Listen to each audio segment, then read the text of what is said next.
ಮೂಲ ಬಸವ ಬಸವ ಎಂಬುದೇ ಭಕ್ತಿ ಕಾಣ ಕಪಿಲ ಸಿದ್ಧ ಮಲ್ಲಿಕಾರ್ಜುನ. ವಿಶ್ವಗುರು, ಧರ್ಮಗುರು, ಮಹಾ ಮಾನವತಾವಾದಿ, ಸ್ತ್ರೀಕುಲೋದ್ಧಾರಕ, ದಲಿತೋದ್ಧಾರಕ, ಇಷ್ಟಲಿಂಗ ಜನಕ ಅಪ್ಪ ಬಸವಣ್ಣನವರನ್ನು ನಿರ್ಮಂದಿರದಲ್ಲಿ ಧ್ಯಾನಿಸುತ್ತಾ, ವೀರವೈರಾಗ್ಯನಿಧಿ ಸ್ತ್ರೀಕುಲ ತಿಲಕ ಅಕ್ಕ ಮಹಾದೇವಿ ತಾಯಿಯನ್ನು ಎನ್ನ ಮನದಲ್ಲಿ ನೆನೆದು, ಸರ್ವಶರಣರನ್ನು ಎನ್ನ ಹೃನ್ಮಂದಿರದಲ್ಲಿ ಧ್ಯಾನಿಸುತ್ತಾ, ಈ ಪವಿತ್ರ ಬಸವಜ್ಯೋತಿ ಕಾರ್ಯಕ್ರಮದಲ್ಲಿ ಭಾಗಿಯಾಗಿರುವಂತಹ ಎಲ್ಲ ಶರಣ ತಂದೆ ತಾಯಿಗಳಲ್ಲಿ ಅನಂತ ಶರಣೋ ಶರಣಾರ್ಥಿಗಳು. ನಿಮಗೆಲ್ಲ ನಮ್ಮ ಪರಿಚಯ, ನಮಗೆಲ್ಲ ನಿಮ್ಮ ಪರಿಚಯದ ಭಾಳ ದಿವಸ ಆಯ್ತು ಬರಲಾರ್ದು. ಇಲ್ಲಿ ನಿರಂತರವಾಗಿ 800 ಮೇಲ್ಪಟ್ಟು ಈ ಒಂದು ಬಸವಜ್ಯೋತಿ ಕಾರ್ಯಕ್ರಮ ಅಂತಂದರೆ ಸುಮಾರು ಈ ಒಂದು ಎಷ್ಟು 20 ವರ್ಷ ಮೇಲಾಗಿರ್ಬೋದು ಅನ್ನಿಸ್ತು. 24-25 ವರ್ಷ, 50 ನೋಡಿ. ನಾವು ಅದೇ ವಯಸ್ಸಿನವರೇ ಇದ್ದೀವಿ. ನಾವು 38 ಅಂದರೆ ನಮಗಿಂತ ಒಂದು 8-10 ವರ್ಷ ಆಮೇಲಿಂದ ಅದ ಇದು. ಅಂದರೆ ಇಂತಹ ಒಂದು ನಿರಂತರವಾಗಿ ನಡ್ಕೊಂಡು ಬರೋದು ಬಹಳ ಕಷ್ಟ ಅದ ರೀ. ಕಾರ್ಯಕ್ರಮಗಳು ಒಂದು 4 ದಿವಸ ಯಶಸ್ವಿಯಾಗಿ ಮಾಡ್ಬೋದು, ವಿಜೃಂಭಣೆಯಲ್ಲಿ ನಾವು ಮಾಡ್ಬೋದು. ಅದು ನಿರಂತರವಾಗಿ ಇದು ನಡೆಸ್ಕೊಂಡು ಬರೋದೇನದಲ್ಲ, ಅದು ಭಾಳ ಸಮರ್ಪಣೆ ಇದ್ದವ್ರಿಗೆ ಮಾತ್ರ ಈ ಕಾರ್ಯಕ್ರಮ ನಡೆಸ್ಲಿಕ್ಕೆ ಆಗ್ತದೆ. ಆ ರೀತಿಯಾಗಿ ತಾವೆಲ್ಲ ಇಷ್ಟೊಂದು ಸಮರ್ಪಣಾ ಭಾವದಿಂದ ಶರಣರ ಕಾರ್ಯಕ್ರಮಗಳು, ಅದು ಕರ್ನಾಟಕ ಬಿಟ್ಟು ಈ ತೆಲಂಗಾಣ ನಾಡಿನಲ್ಲಿ ನೀವು ನಡೆಸ್ಕೊಂಡು ಬರ್ತಾ ಇದ್ದೀರಂದ್ರೆ ನಿಜವಾಗಲೂ ಬಹಳ ಅದ್ಭುತವಾಗಿರ್ತಕ್ಕಂಥದ್ದು. ತಮಗೆಲ್ಲರಿಗೂ ಒಂದು ಮತ್ತೊಂದು ಅನಂತ ಶರಣಾರ್ಥಿಗಳನ್ನು ಹೇಳ್ತಕ್ಕಂಥ ಅದ್ಭುತ ಕಾರ್ಯ ತಾವು ಮಾಡ್ತಾಯಿದ್ರು. ನಾವು ನೋಡ್ತೀವಿ ಬೀದರ್ನಲ್ಲೂ ಸಹಿತ ಇಷ್ಟು ಜನ ಸೇರಲ್ರಿ. ನಾವು ಕಾರ್ಯಕ್ರಮ ಏನಾರ ಮಾಡ್ಬೇಕಂದ್ರೆ ಅವ್ರಿಗೆ ಕರೆದು ಮತ್ತಲ್ಲೇ ಒಂದು 4-8 ಜನ ಸೇರಿ ಕೆಲವೊಂದು ಸಲ ಕಾರ್ಯಕ್ರಮಗಳು ಮಾಡ್ತೀವಿ. ಆದರೂ ಸಹ ಇಲ್ಲಿ ಇಷ್ಟೊಂದು ಅದ್ಭುತವಾಗಿ 100 ಜನ ಸೇರಿ ಇಲ್ಲಿ ಕಾರ್ಯಕ್ರಮ ಮಾಡಿದ್ರಲ್ಲ, ಇದು ನಿಜವಾಗ್ಲೂ ಬಹಳ ಶ್ಲಾಘನೀಯವಾಗಿರ್ತಕ್ಕಂಥದ್ದು. ಯಾಕಂದರೆ ಬಸವಣ್ಣನವರು ಹೋದ ನಂತರ ಅವರ ಬಗ್ಗೆ ಮೊಟ್ಟ ಮೊದಲು ಸಾಹಿತ್ಯ ಬಂದಿದ್ದೇ ಈ ತೆಲಂಗಾಣದಿಂದ, ಆಂಧ್ರದಿಂದ. ಅದು ಯಾವುದು ಪಾಲ್ಕುರ್ಕಿ ಸೋಮನಾಥ್ ಅವರು ಬರೆದಿರ್ತಕ್ಕಂತಹ ಬಸವ ಪುರಾಣ. ಅದು ಇವತ್ತಿಗೂ ಕರ್ನಾಟಕದಾದ್ಯಂತ ಬಹಳ ಪೂಜ್ಯ ಭಾವದಿಂದ ಅದನ್ನು ಪ್ರವಚನ ರೂಪದಲ್ಲಿ ಅದನ್ನು ಹೇಳ್ತಾ ಇರ್ತಾರೆ. ಬಸವ ಪುರಾಣ ಬರೆದಿರ್ತಕ್ಕಂಥದ್ದು ಇದೇ ನಾಡಿನಲ್ಲಿ, ಈ ನಾಡಿನಿಂದನೇ ಅದು ಇಡೀ ಕರ್ನಾಟಕದಾದ್ಯಂತ ಪ್ರಸಾರವಾಗಿರ್ತಕ್ಕಂಥದ್ದು. ನಂತರ ಅದು ಭೀಮಕವಿ ಕನ್ನಡದಲ್ಲಿ ಅದನ್ನು ಅನುವಾದ ಮಾಡಿ ನಾವು ಅದನ್ನು ಓದ್ತೀವಿ. ಅಂಥ ಒಂದು ಪುಣ್ಯಭೂಮಿ ಇದು ತೆಲಂಗಾಣ ಇರೋದರಿಂದ ತಾವೆಲ್ಲ ಶರಣ ಬಂಧುಗಳಿಗೆ ಮತ್ತೊಂದು ಸಲ ಶರಣಾರ್ಥಿಗಳನ್ನು ಹೇಳುತ್ತಾ, ಇವತ್ತಿನ ದಿವಸ ವಿಶೇಷವಾಗಿರ್ತಕ್ಕಂಥ ದಿವಸ, ನಮ್ಮೆಲ್ಲರಿಗೂ ಪರಿಚಿತವಾಗಿರ್ತಕ್ಕಂಥದ್ದು ಏನು ಅಂದರೆ ಇವತ್ತು ವೀರಗಣಾಚಾರಿ ಮಡಿವಾಳ ಮಾಚಿ ತಂದೆಗಳ ಒಂದು ಅದು ಜನ್ಮದಿನ ಇವತ್ತು ನಾವು ಆಚರಣೆ ಮಾಡ್ತಾ ಇದ್ದೀವಿ. ಅಲ್ಲಿ ಬಹಳ ವಿಜೃಂಭಣೆಯಿಂದ ಆ ಕಾರ್ಯಕ್ರಮವನ್ನು ಆಚರಣೆ ಮಾಡಿದ್ರು. ಅದಕ್ಕೆ ಇವತ್ತಿಲ್ಲಿ ನಮ್ಮ ಮಡಿವಾಳ ಮಾಚಿ ತಂದೆಯವರು ಬದುಕಂದ್ರೆ ಏನು, ನಿಜವಾದ ಸಾರ್ಥಕ ಜೀವನ ಯಾವುದು, ನಾವು ಈ ಜಗತ್ತಿಗೆ ಬಂದ ಉದ್ದೇಶ ಏನು ಅನ್ನುವಂಥ ಮಾತನ್ನು ಬಹಳ ಅರ್ಥಪೂರ್ಣವಾಗಿ ಒಂದು ತಮ್ಮ ವಚನದಲ್ಲಿ ಹೇಳ್ತಾ ಇದ್ದಾರೆ. ಯಾಕಂದರೆ ಜೀವನ ಅಂತಂದರೆ ನಾವು ಏನು ಅರ್ಥ ಮಾಡ್ಕೊಂಡೀವಿ, ಶರಣರು ಯಾವ ರೀತಿ ಅರ್ಥ ಮಾಡ್ಕೊಂಡಾರ, ಮಹಾತ್ಮರು ಅನುಭಾವಿಗಳು ಆ ಜೀವನನೇ ಯಾವ ರೀತಿ ಅರ್ಥ ಮಾಡ್ಕೊಂಡಿದ್ದಾರೆ ಅಂತ ಸ್ವಲ್ಪ ನಾವು ವಿಚಾರ ಮಾಡಿದಾಗ ನಿಜವಾದ ಜೀವನ ಅಂದರೆ ಏನು ಅಂತಕ್ಕಂಥದ್ದು ನಮಗೆ ಅರ್ಥ ಆಗ್ತದೆ ರೀ. ಇಲ್ಲಿ ಶರಣರು ಅನುಭಾವಿಗಳು ಜೀವನ ಅಂದರೆ ಏನು ಹೇಳ್ತಾರೆ ಅಂದರೆ, ಜೀವನ ಅಂದರೆ ಸಾಧನೆ ಅಂತಾರೆ. ಯಾಕಂದರೆ ಈ ಜಗತ್ತಿಗೆ ಪರಮಾತ್ಮ ನಮಗಿಲ್ಲಿ ಕಳಿಸೇನ್ರಿ. ಅದಕ್ಕೆ ಅಕ್ಕ ಮಹಾದೇವಿ ತಾಯಿ ಒಂದು ಕಡೆ ಹೇಳ್ತಾಳೆ, 1 2 ಅಲ್ಲ 84 ಲಕ್ಷ ಯೋನಿಯೊಳಗೆ ತಿರುಗಿ ಬಂದೆ ಅಂತ ಹೇಳ್ತಾಳೆ. ಬಾರದ ಭವಂಗಳಲ್ಲಿ ಬಂದೆಯ್ಯ ಅಂತ ಹೇಳ್ತಾಳೆ. ಅಂದರೆ ಈ ಒಂದು ಜೀವರಾಶಿ 84 ಜೀವರಾಶಿಗಳು ದಾಟಿ ಈ ಒಂದು ಅಮೂಲ್ಯವಾಗಿರ್ತಕ್ಕಂಥ ಈ ಒಂದು ಮಾನವ ಜನ್ಮಕ್ಕೆ ನಾವು ಬಂದಿದ್ದೇವೆ. ಈ ಮಾನವ ಜನ್ಮಕ್ಕೆ ಬಂದಿದ್ದ ಮೇಲೆ ನಾವು ಏನು ಮಾಡಬೇಕು ಅನ್ನೋದನ್ನೇ ಮರ್ತಿದ್ದೆವು ಅಂತ ಹೇಳ್ತಾರೆ. ಇಂಥ ಅಮೂಲ್ಯ ಜೀವನವನ್ನು ನಾವು ಎದಕ್ಕಾಗಿ ಬಳಸ್ತಾ ಇದ್ದೀವಿ, ಅದು ಎದಕ್ಕಾಗಿ ಉಪಯೋಗ ಮಾಡಬೇಕು, ಅದು ಬಹಳ ಮುಖ್ಯ ಇದೆ ರೀ. ಯಾಕಂದರೆ ಇದು ಜೀವನ ಅಂತಂದರೆ ಇದು ಒಂದು ರತ್ನ ಇದ್ದಂಗೆ. ಇದು ಬೆಲೆ ಗೊತ್ತಿದ್ದವ್ರಿಗೆ ಮಾತ್ರ ಗೊತ್ತಿರ್ತದೆ. ಅದು ಬೆಲೆ ಗೊತ್ತಿರಲಾರ್ದವರು ನಾವು ಹೆಂಗೆಂಗೋ ಬದುಕ್ತಿರ್ತೀವಿ.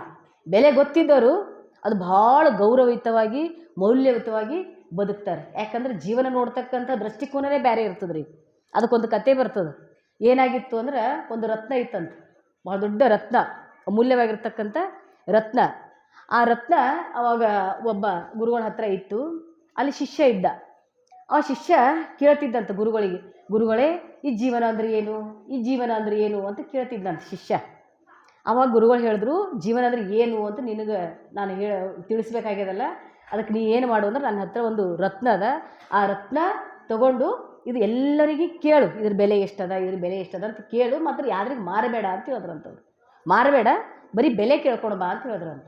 ಆಯಿತು ಅಂತ ತಿಳ್ಕೊಂಡು ಅವಾಗ ಹೋದ. ಫಸ್ಟು ಯಾರು ಸಿಕ್ಕರು ಅಂದ್ರೆ ತರಕಾರಿ ಪುಂಡಿ ಪಲ್ಯ ಎಲ್ಲ ಮಾರ್ತಾರಲ್ಲ ಅವ್ರ ಹತ್ರ ಹೋದ. ಅಜ್ಜಿ ಹತ್ರ ಆಕೆ ಕುಂತಿದ್ಲು. ಆಕೆ ಕೇಳ್ದಂತ, ಅಜ್ಜಿ ಈ ಒಂದು ನನ್ನ ಹತ್ರ ಇದು ಒಂದು ಹೊಳಿತಕ್ಕಂಥ ಒಂದು ವಸ್ತು ಅದ, ಇದಕ್ಕೆ ಬೆಲೆ ಎಷ್ಟು ಕೊಡ್ತೀನಿ ನೀನು ಅಂತ ಕೇಳ್ದೆ.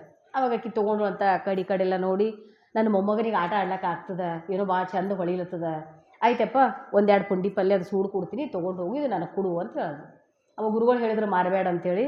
ಆಯಿತು ಅಂತ ತಿಳ್ಕೊಂಡು ಅದ್ರ ಬೆಲೆ 2 ಪುಂಡಿ ಪಲ್ಯ ಸೂಡು ಕೇಳಕ್ಕೆ. ಮತ್ತು ಮುಂದೆ ಹೋದ. ಒಂದು ಕಿರಾಣಿ ಅಂಗಡಿ ಸಿಕ್ತು. ಕಿರಾಣಿ ಅಂಗಡಿ ಸಿಕ್ಕಿದಾಗ ಅವನಿಗೆ ಕೇಳ್ದೆ, ಅಲ್ಲೂ ಹೋಗಿ ಕೇಳ್ದೆ ಇದ್ರ ಬೆಲೆ ಎಷ್ಟು ಅಂತ ಕೇಳ್ದಂತ. ಅವಾಗ ಆ ಕಡೆ ಎಲ್ಲ ನೋಡಿ ಏನೋ ಒಂದು ತೂಗ್ಲಕ್ಕರ ಬರ್ತದ ಅಂತ ತಿಳ್ಕೊಂಡು, ಆಯ್ತಪ್ಪ ಒಂದು 5 kg ಸಕ್ಕರೆ ಕೊಡ್ತೀನಿ, ಇದು ಕೊಟ್ಟು ಹೋಗು ಅಂದನಂತ. ಅವಾಗ ಮಾರಬೇಡ ಅಂದಿದ್ರಲ್ಲ, ಮತ್ತೆ ಮುಂದೆ ಹೋದಾಗ ಅಲ್ಲಿ ಒಬ್ಬ ರತ್ನಪಡಿ ವ್ಯಾಪಾರಿ ಸಿಕ್ತಾನೆ. ಆ ರತ್ನಪಡಿ ವ್ಯಾಪಾರಿ ಹತ್ರ ಹೋದ. ಅದು ಕೊಟ್ಟ ರತ್ನ ಕೊಟ್ಟು ಇದ್ರ ಬೆಲೆ ಎಷ್ಟು ಅಂತ ಕೇಳ್ದಂತ. ಅವಾಗ ಬೆಲೆ ಎಷ್ಟು ಅಂತ ಕೇಳಿದಾಗ ಅವ ನೋಡ್ದ, ಎಲ್ಲ ಅದಕ್ಕೆ ಪರಿಶೀಲನೆ ನೋಡ್ದ. ಆ ರತ್ನಪಡಿ ವ್ಯಾಪಾರಿ ಹೇಳ್ದಂತ, ನೋಡಪ್ಪ ಇದಕ್ಕಂತೂ ಬೆಲೆ ಕಟ್ಟಲಿಕ್ಕೆ ಸಾಧ್ಯನೇ ಇಲ್ಲ, ನಾನು ಇಡೀ ಆಸ್ತಿ ಮಾರಾಟ ಮಾಡಿದ್ರು ಸಹಿತ ಇದನ್ನು ನಾನು ಖರೀದಿ ಮಾಡ್ತಕ್ಕಂಥ ಶಕ್ತಿ ನನ್ನ ಬಲಿಲ್ಲ, ಅಷ್ಟು ಶ್ರೀಮಂತ ನಾನಿಲ್ಲ, ಅದಕ್ಕೆ ಇದು ಬೆಲೆ ಕಟ್ಟಲಿಕ್ಕೆ ಸಾಧ್ಯ ಇಲ್ಲ ಅಂತ ಹೇಳಿದ್ರಂತವ. ಹೇಳಿದ್ರೆ ಆಯಿತು ಅಂತ ತಿಳ್ಕೊಂಡು ಅವ ವಾಪಸ್ ಹೋದ ಗುರುಗಳ ಹತ್ರ. ಹೋಗಿ ಹೇಳ್ದಂತ, ಯಾರ್ಯಾರು ಏನೇನು ಬೆಲೆ ಕಟ್ಟಿದ್ರು ಅಂತ ಕೇಳ್ದೆ. ಅವಾಗ ಅವ ಹೇಳ್ದಂತ ಶಿಷ್ಯ, ಫಸ್ಟು ನಾನು ಮೊದಲ ಒಬ್ಬ ಅಜ್ಜಿ ಹತ್ರ ಹೋಗಿದ್ದ. ಆಕೆ ಏನು ಕಟ್ಟಿರೋ ಬೆಲೆ ಅದು ಪುಂಡಿ ಪಲ್ಯ ಸೂಡು. ಮತ್ತು ಕಿರಾಣಿ ಅಂಗಡಿಯಾಗ ಹೋಗಿ ಕೇಳ್ದೆ. ಅವ ಏನಕ್ಕೆ ಹೇಳ್ದೆ, ಒಂದು 5 kg ಸಕ್ಕರೆ ಹೇಳ್ದೆ. ಮತ್ತು ಏನು ರತ್ನಪಡಿ ವ್ಯಾಪಾರಿ ಇದ್ದ ಅವನ ಹತ್ರ ಹೋಗಿ ಕೇಳ್ದೆ. ಅವ ಏನು ಹೇಳಿದನು, ಇದಕ್ಕೆ ಬೆಲೆ ಕಟ್ಟಲಿಕ್ಕೆ ಸಾಧ್ಯ ಇಲ್ಲ, ನಾನು ಇಡೀ ಆಸ್ತಿ ಕೊಟ್ಟಿದ್ರು ಸಹಿತ ಇದಕ್ಕೆ ಬೆಲೆ ಸಮ ಬರಲ್ಲ ಅಂತ ಹೇಳೇನ್ರಿ ಗುರುಗಳೇ ಅಂತ ಹೇಳಿದ್ರವ. ಅವಾಗ ಗುರುಗಳು ಹೇಳಿದ್ರಂತ, ಜೀವನ ಅಂದ್ರೂ ಇದು ಮೌಲ್ಯಯುತವಾಗಿರ್ತಕ್ಕಂತಹ ರತ್ನ ಇದ್ದಂಗದ, ಯಾರು ಹೆಂಗೆ ಬೆಲೆ ಕಟ್ತೀರಿ ಹೆಂಗೆ ಆಗ್ತದಿದು ಅಂತ ಹೇಳಿದ್ರಂತ. ಹಂಗೆ ನಾವು ಎದಕ್ಕೆ ಬೆಲೆ ಕಟ್ಲಾಗ್ತಿದ್ದೀವಿ ಅಂದ್ರೆ, ನಾವು ಗಳಿಸೋದು, ಉಳಿಸೋದು, ದುಡಿಯೋದು, ಇಡೋದು ಇಷ್ಟೇ ಅಂತ ತಿಳ್ಕೊಂಡು ನಾವೇನು ಮಾಡ್ಕೊಂಡೇವು, ಈ ಜೀವನ ಪುಂಡಿ ಪಲ್ಯ ಮಾಡ್ಕೊಂಡಿದ್ದೆವು. ಬರ್ತೇವೆ, ಒಂದು ದಿವಸ ಹೋಗಿಬಿಡ್ತೇವೆ. ನಮ್ಮ ದೃಷ್ಟಿ ಒಳಗೆ ಜೀವನ ಅಂದರೆ ಇಷ್ಟೇ. ಇನ್ನು ಕೆಲವೊಬ್ಬರು ಸ್ವಲ್ಪ ಓದಿ ಬರೆದು ಏನೋ ಒಂದು ಇದು ಮಾಡಿ ಒಂದು ಒಳ್ಳೆ ಜೀವನ ಮಾಡಬೇಕು ಅಂತ ಅವರು ಒಂದು ಕಿರಾಣಿ ಅಂಗಡಿದವ್ರು ಇದ್ದಂಗೆ ಇರ್ತಾರೆ, ಅದಕ್ಕಷ್ಟೇ ಬೆಲೆ ಕಟ್ತಾರೆ. ಇನ್ನು ಅನುಭಾವಿಗಳು, ಶರಣರು ಅವ್ರು ಹೆಂಗೆ ಅಂದ್ರೆ ರತ್ನಪಡಿ ವ್ಯಾಪಾರಿ ಇದ್ದಂಗೆ, ಅವ್ರಿಗೆ ಗೊತ್ತು ಜೀವನ ಅಂದರೆ ಏನು, ಜೀವನದ ಮೌಲ್ಯ ಅಂದರೆ ಏನು ಅಂತ ತಿಳ್ಕೊಂಡು ಅವ್ರಿಗೆ ಗೊತ್ತು. ಅದಕ್ಕೆ ಅವ್ರು ಹೇಳ್ತಾರೆ, ಈ ಜೀವನಕ್ಕೆ ಬೆಲೆ ಕಟ್ಟಲಿಕ್ಕೆ ಸಾಧ್ಯ ಇಲ್ಲ ಅಂತ ಅಮೂಲ್ಯವಾಗಿರ್ತಕ್ಕಂಥ ಈ ಜೀವನವನ್ನು ನಾವು ಎದಕ್ಕೆ ಕಳಿಬೇಕು ಅಂತಕ್ಕಂಥದ್ದು ಅವ್ರಿಗೆ ಗೊತ್ತಿತ್ತು. ಅದಕ್ಕೆ ಅವ್ರು ಸಾರ್ಥಕವಾಗಿ ಬದುಕೋದ್ರು. ಅದಕ್ಕೆ ಜೀವನ ಅಂದರೆ ಸಾಧನೆ ಅಂತ ಹೇಳಿದ್ರು. ಸಾಧನೆ ಅಂತಂದ್ರೆ ಏನು, ಬರೀ ಹಣ ಗಳಿಸೋದು, ಕೀರ್ತಿ ಗಳಿಸೋದು, ಅಧಿಕಾರ ಗಳಿಸೋದು, ಸಂಪತ್ತು ಗಳಿಸೋದು ಅಷ್ಟೇ ಜೀವನ ಅಲ್ಲ.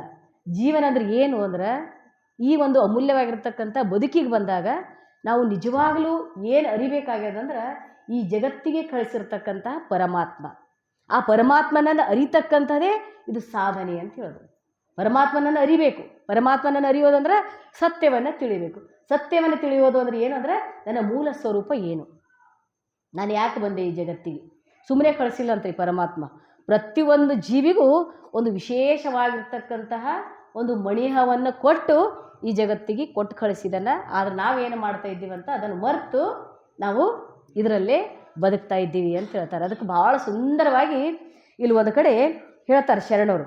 ಯಾಕಂದರೆ ಜೀವನ ಅಂತಂದರೆ ಇದು ವಿಸ್ತಾರ ಆಗಬಾರ್ದಂತ್ರಿ, ಇದು ಜೀವನ ಅಂದರೆ ವಿಕಾಸ ಆಗಬೇಕಂತ.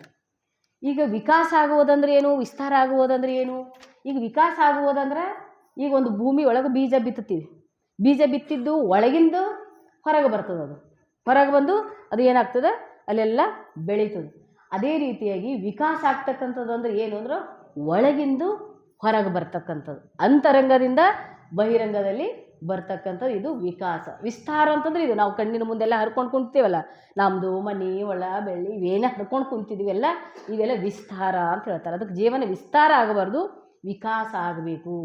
ವಿಕಾಸ ಒಂದು ವೇಳೆ ಆಯಿತು ಅಂದ್ರೆ ಈ ಬದುಕಿನಲ್ಲಿ ನಮಗೆ ಅಂಬ್ಲಿ ಸಿಕ್ಕಿರೋ ಸಹಿತ ಅದು ಅಮೃತ ಅಂತ ತಿಳ್ಕೊಳ್ತೀವಿ, ಸಂತೃಪ್ತಿಯಿಂದ ಬದುಕ್ತೀವಿ. ಯಾವಾಗ ಈ ಜೀವನ ವಿಕಾಸ ಆಯಿತು, ಒಳಗಿನ ವಿಕಾಸ ಆಯಿತು ಅಂದ್ರೆ ಅದು ಅಮೃತ ಅಂತ ತಿಳಿತೀವಿ. ಅದಕ್ಕೆ ಅಂಬ್ಲಿ ಇದ್ರೂ ಸಹಿತ ನಾವು ಅಮೃತ ಅಂತ ತಿಳಿತೀವಿ. ಮತ್ತು ಒಳಗಿಂದ ವಿಕಾಸ ಆಗಲಿಲ್ಲ, ಕೇವಲ ಹೊರಗಿಂದೇ ನಮ್ಮದು ಜೀವನ ಎಲ್ಲ ವಿಸ್ತಾರ ಆಕೋತಾ ಬಂತು ಅಂದ್ರೆ ನಮ್ಗೆ ಅಮೃತ ಇದ್ರೂ ಸಹಿತ ಅದು ಅಂಬ್ಲಿ ಇದ್ದಂಗೆ ಕಾಣಿಸ್ತದಂತ. ಶರಣರು ನೋಡ್ರಿ ಹೆಂಗೆ ಬದುಕ್ಯಾರವ್ರು, ಗುಡಿಸಿಲ್ನಾಗೆ ಬದುಕ್ಯಾರ, ಗಂಜಿ ಕುಂಡೇ ಬದುಕ್ಯಾರ, ಎಷ್ಟು ಬಡತನದಲ್ಲಿ ಬದುಕ್ಯಾರ, ಆದರೆ ಎಷ್ಟು ಸಂತೃಪ್ತಿಯಿಂದ ಬದುಕ್ಯಾರವ್ರು. ಯಾವ ಒಂದು ಶ್ರೀಮಂತನೂ ಬದುಕದೇ ಇರತಕ್ಕಂಥ ತೃಪ್ತಿ ಜೀವನ ಅವರು ಬದುಕ್ಯಾರ. ಯಾಕಂದ್ರೆ ಅದಕ್ಕೆ ಬಸವಣ್ಣವರು ಒಂದು ಕಡೆ ಹೇಳ್ತಾರೆ, ಏನು ದೊರಕೊಂಡುದರಲ್ಲಿ ದಣಿದಿಪ್ಪವರ ಎನಗೊಮ್ಮೆ ತೋರ ಅಂತ ಹೇಳ್ತಾರೆ. ಏನು ನನಗೆ ಕೊಟ್ಟನ ಪರಮಾತ್ಮ ಅದರಲ್ಲಿ ಸಂತೃಪ್ತಿಯಿಂದ ಯಾರು ಬದುಕ್ತಾರೋ ಅವರೇ ನಿಜವಾದ ಶ್ರೀಮಂತರು ಅಂತ ಹೇಳ್ತಾರೆ. ಅವರೇ ನಿಜವಾದ ಶ್ರೀಮಂತರು.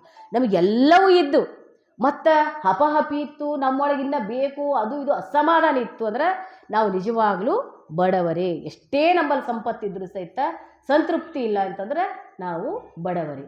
ನಮ್ಮ ಹತ್ರ ಏನೂ ಇಲ್ಲ, ಸಂತೃಪ್ತಿ ಇತ್ತು ಅಂದರೆ ನಾವು ಜಗತ್ತಿನ ಎಲ್ಲಕ್ಕಿಂತ ಶ್ರೀಮಂತರು ಅಂತ ಹೇಳ್ತಾ ಇದ್ದಾರೆ. ಅದಕ್ಕೆ ಈ ಜೀವನ ಅಂತಂದ್ರೆ ಅದು ಒಂದು ಸಾಧನೆ. ಆ ಸಾಧನೆ ಯಾವ ಸಾಧನೆ ಅಂದರೆ ಪರಮಾತ್ಮನನ್ನು ಅರಿತಕ್ಕಂಥದ್ದೇ ಜೀವನದ ಗುರಿ, ಜೀವನದ ಸಾಧನೆ. ಅದಕ್ಕೆ ಭಾಳ ಸುಂದರವಾಗಿ ಒಂದು ವಚನದಲ್ಲಿ ಹೇಳ್ತಾ ಇದ್ದಾರೆ ಮಡಿವಾಳ ಮಾಚಿತಂದೆಗಳು. ನಮಗೆಲ್ಲರಿಗೂ ಅರ್ಥ ಆಗ್ತದೆ ಅದು.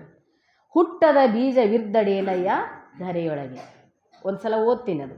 ಹುಟ್ಟದ ಬೀಜವಿರ್ದಡೇನಯ್ಯ ಧರೆಯೊಳಗೆ, ಅಟ್ಟುಂಡಬಾರದ ಮಡಿಕೆ ಇರ್ದಡೇನಯ್ಯ ಮನೆಯೊಳಗೆ, ಶಿವನಿಮ್ಮ ಮುಟ್ಟದ ಮನವಿರ್ದಡೇನಯ್ಯ ತನುವಿನೊಳಗೆ, ಕೆಚ್ಚಲ ಕಚ್ಚಿದ ಉಣ್ಣೆ ಬಲ್ಲುದೆ ಕ್ಷೀರದ ರುಚಿಯ, ಬಚ್ಚಲೊಳಗನ ಬಾಲುಳು ಬಲ್ಲುದೆ ನಿಚ್ಚಳದ ನೀರ ಸುಖವ, ನಿಚ್ಚಲೋದುವ ಗಿಳಿ ಬಲ್ಲುದೆ ತನಗೆ ಬಹ ಬೆಕ್ಕಿನ ಬಾಧೆಯ, ಹುಚ್ಚುಕೊಂಡ ನಾಯಿ ಬಲ್ಲುದೆ ತನ್ನ ಸಾಕಿದೊಡೆಯನ, ಇದು ಕಾರಣ ಒಡಲ ಪಡೆದಡೇನು ಮಡದಿಯ ನೆರೆಹಿದಡೇನು, ಒಡೆಯುವ ಗಳಿಸಿದಡೇನು ಶಿವನೇ ನಿಮ್ಮ ನರಿಯದ ಮನುಜನ ಒಡಲೆಂಬುದು ಹೊಲೆ ಜೋಗತಿಯ ಕೈಯ ಒಡೆದ ಸೋರಿಯಂತೆ ಕಾಣ ಕಲಿದೇವಯ್ಯ. ಇದು ಅರ್ಥ ಆಗಿಲ್ಲ, ಸ್ವಲ್ಪ ಅರ್ಥ ಮಾಡ್ಕೊಂಬರ್ರಿ. ಎಷ್ಟು ಚಂದ ಹೇಳ್ತಾ ಇದ್ದಾರೆ ಇಲ್ಲಿ ಮಡಿವಾಳ ಮಾಚಿ ತಂದೆಗಳು. ಹುಟ್ಟದ ಬೀಜವಿರ್ದಡೇನಯ್ಯ ಧರೆಯೊಳಗೆ. ಈಗ ನಾವು ಭೂಮಿಯೊಳಗೆ ಬೀಜ ಯಾಕೆ ಬಿತ್ತುತ್ತೀವಿ ಹೇಳ್ರಿ? ಅದು ಬಿತ್ತಿ ಮತ್ತು ಅದು ಒಳ್ಳೆ ತೆನೆ ಕೊಟ್ಟು ಅದರಿಂದ ನೂರಾರು ಕಾಳುಗಳು ಬರಬೇಕು ಅಂತ ತಿಳ್ಕೊಂಡು ನಾವು ಭೂಮಿಯೊಳಗೆ ಬೀಜವನ್ನು ಬಿತ್ತುತ್ತೀವಿ. ಆ ಬೀಜನೇ ಹುಟ್ಟಲಿಲ್ಲ ಅಂದ್ರೆ, ಜೊಳ್ಳು ನಾವು ಬೀಜ ಬಿತ್ತಿದ್ದೀವಿ ಅಂದ್ರೆ ಅದು ಎದಕ್ಕೆ ಉಪಯೋಗದ? ನಮ್ಮ ಶ್ರಮನೂ ಹಾಳು, ಎಲ್ಲವೂ ಹಾಳು. ಅದರಿಂದ ಏನೂ ಉಪಯೋಗ ಇಲ್ಲ. ಅದು ಕೇವಲ ಕಸವಾಗಿಬಿಡ್ತದೆ, ಅದು ಕಸದ ಶ್ರಮವಾಗಿ ಬಿಡ್ತದೆ. ಅದಕ್ಕೆ ಆ ಬೀಜ ಇದ್ದು ಅದು ಹುಟ್ಟದೇ ಇದ್ರೆ ಅದು ಹೇಗೆ ವ್ಯರ್ಥವಾಗ್ತದೋ ಅದೇ ರೀತಿಯಾಗಿ ನಾವು ಸಹ ಈ ಬದುಕಿನಲ್ಲಿ ಬಂದು ನನ್ನ ಒಳಗೆ ಭಕ್ತಿ ಅಂತಕ್ಕಂಥದ್ದು ಹುಟ್ಟಲಿಲ್ಲ ಅಂತಂದ್ರೆ ನಮ್ಮ ಜೀವನನೂ ವ್ಯರ್ಥ ಅಂತ ಹೇಳ್ತಾರೆ. ಭಕ್ತಿ ಅಂತಂದು ಹುಟ್ಟಬೇಕ್ರಿ. ಯಾಕಂದ್ರೆ ನಮಗೆ ಭಕ್ತಿ ಭಂಡಾರಿ ಬಸವಣ್ಣ ಅಂತ ನಾವು ಕರಿತೀವಿ. ಭಕ್ತಿ ಅಂದರೆ ಏನು? ಭಕ್ತಿ ಅಂದರೆ ನಾವೇನು ಅರ್ಥ ಮಾಡ್ಕೊಂಡಿದ್ದೆವು? ಭಕ್ತಿ ಅಂದ್ರೆ ಏನು? 108 ಪತ್ರೆ ಏರ್ಸೋದು ಭಕ್ತಿನ? ಅಥವಾ ಮಡಿಲಿಂದ ನೀರು ತಂದು ನೀರು ಅಭಿಷೇಕ ಮಾಡೋದು ಭಕ್ತಿನ? ಮತ್ತೇನಾರ ದೇವ್ರಿಗೆ ಹೋಗಿ ಕೂದಲು ಕೊಟ್ಟು ಬರೋದು ಭಕ್ತಿನ? ಅಥವಾ ನಡ್ಕೊಂಡು ಹೋಗಿ ಪಾದಯಾತ್ರೆ ಮಾಡೋದು ಭಕ್ತಿನ? ಏನು ಮುಂಜಾನೆ ಹಿಡಿದು ಸಾಯಂಕಾಲ ತನಕ ಜಪ ಮಾಡೋದು ಭಕ್ತಿನ? ಮಡಿ ಮಾಡೋದು ಭಕ್ತಿನ? ಯಾವುದಕ್ಕೆ ಹೇಳಿದ್ರು ಭಕ್ತಿ ಬಸವಣ್ಣನವರು? ಭಕ್ತಿ ಅಂದರೆ ಬಸವಣ್ಣನವರು ಅದಕ್ಕೊಂದು ಹೊಸ ವ್ಯಾಖ್ಯಾನ ಕೊಟ್ರಿ. ಯಾವುದು ಭಕ್ತಿ ಅಂದರೆ ನಿರ್ಮಲವಾಗಿರ್ತಕ್ಕಂತಹ ಪ್ರೀತಿಯೇ ಭಕ್ತಿ ಅಂತ ಕರೆದ್ರು. ನಿರ್ಮಲವಾಗಿರ್ತಕ್ಕಂಥದ್ದು, ಯಾರಿಂದನೂ ಏನನ್ನೂ ಬಯಸದೆ ಎಲ್ಲರೂ ನನ್ನವರು ಅಂತ ತಿಳ್ಕೊಂಡು ಎಲ್ಲರನ್ನ ಪ್ರೀತಿಸ್ತಕ್ಕಂಥದ್ದೇ ಅದು ಭಕ್ತಿ. ಮತ್ತು ಎಲ್ಲರನ್ನ ಪ್ರೀತಿಸ್ತಕ್ಕಂಥವರೇ ಭಕ್ತ ಅಂತ ಹೇಳಿದ್ರು. ನೋಡ್ರಿ, ಅದಕ್ಕೆ ಬಸವಣ್ಣನವರು ಇವನಾರವ ಎನ್ನದೆ ಎಲ್ಲರನ್ನ ಇವನಮ್ಮವ ಅಂತ ತಿಳ್ಕೊಂಡು ಎಲ್ಲರನ್ನ ಎಂಥವರನ್ನೂ ಪ್ರೀತಿ ಮಾಡಿದರು. ಅವರು ಒಳ್ಳೆಯವರನ್ನೇ ಪ್ರೀತಿ ಮಾಡಬೇಕು, ಕೆಟ್ಟವರನ್ನು ದೂರ ಮಾಡಬೇಕು ಅಂತಕ್ಕಂಥ ಭಾವ ಇದ್ದಿಲ್ಲ. ಅವ್ರ ದೃಷ್ಟಿ ಹೆಂಗಿತ್ತು ಬಸವಣ್ಣನವ್ರ ದೃಷ್ಟಿ ಅಂದ್ರೆ, ಎತ್ತೆತ್ತ ನೋಡಿದಡತ್ತ ನೀನೇ ದೇವ. ಯಾರ ಕಡೆ ನೋಡಿದ್ರು ಅವ್ರ ದೃಷ್ಟಿ ಹೆಂಗಿತ್ತು? ಪರಮಾತ್ಮನೇ ಕಾಣ್ತಾ ಇದ್ರು. ಕೊಂಡಿ ಮೆಂಚನೆ ನೋಡಿದ್ರು ಪರಮಾತ್ಮನೇ.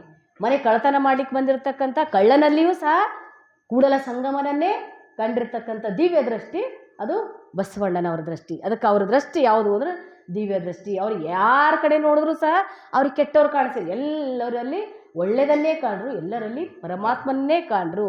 ಅದಕ್ಕೆ ನಾವು ಅವ್ರಿಗೆ ಏನಂತ ಹೇಳ್ತೀವಿ? ಭಕ್ತಿಯ ಭಂಡಾರಿ ಅಂತ ಹೇಳಿದ್ರು. ಅದಕ್ಕೆ ಇವನಾರವನ್ಲಾರ್ದೇ ಎಲ್ಲರನ್ನ ಇವನಮ್ಮವ ಅಂತ ಏನು ಪ್ರೀತಿ ಮಾಡಿದ್ರಲ್ಲ, ಇದೇ ಭಕ್ತಿ ಅಂತ ಕಳಿಸ್ರು.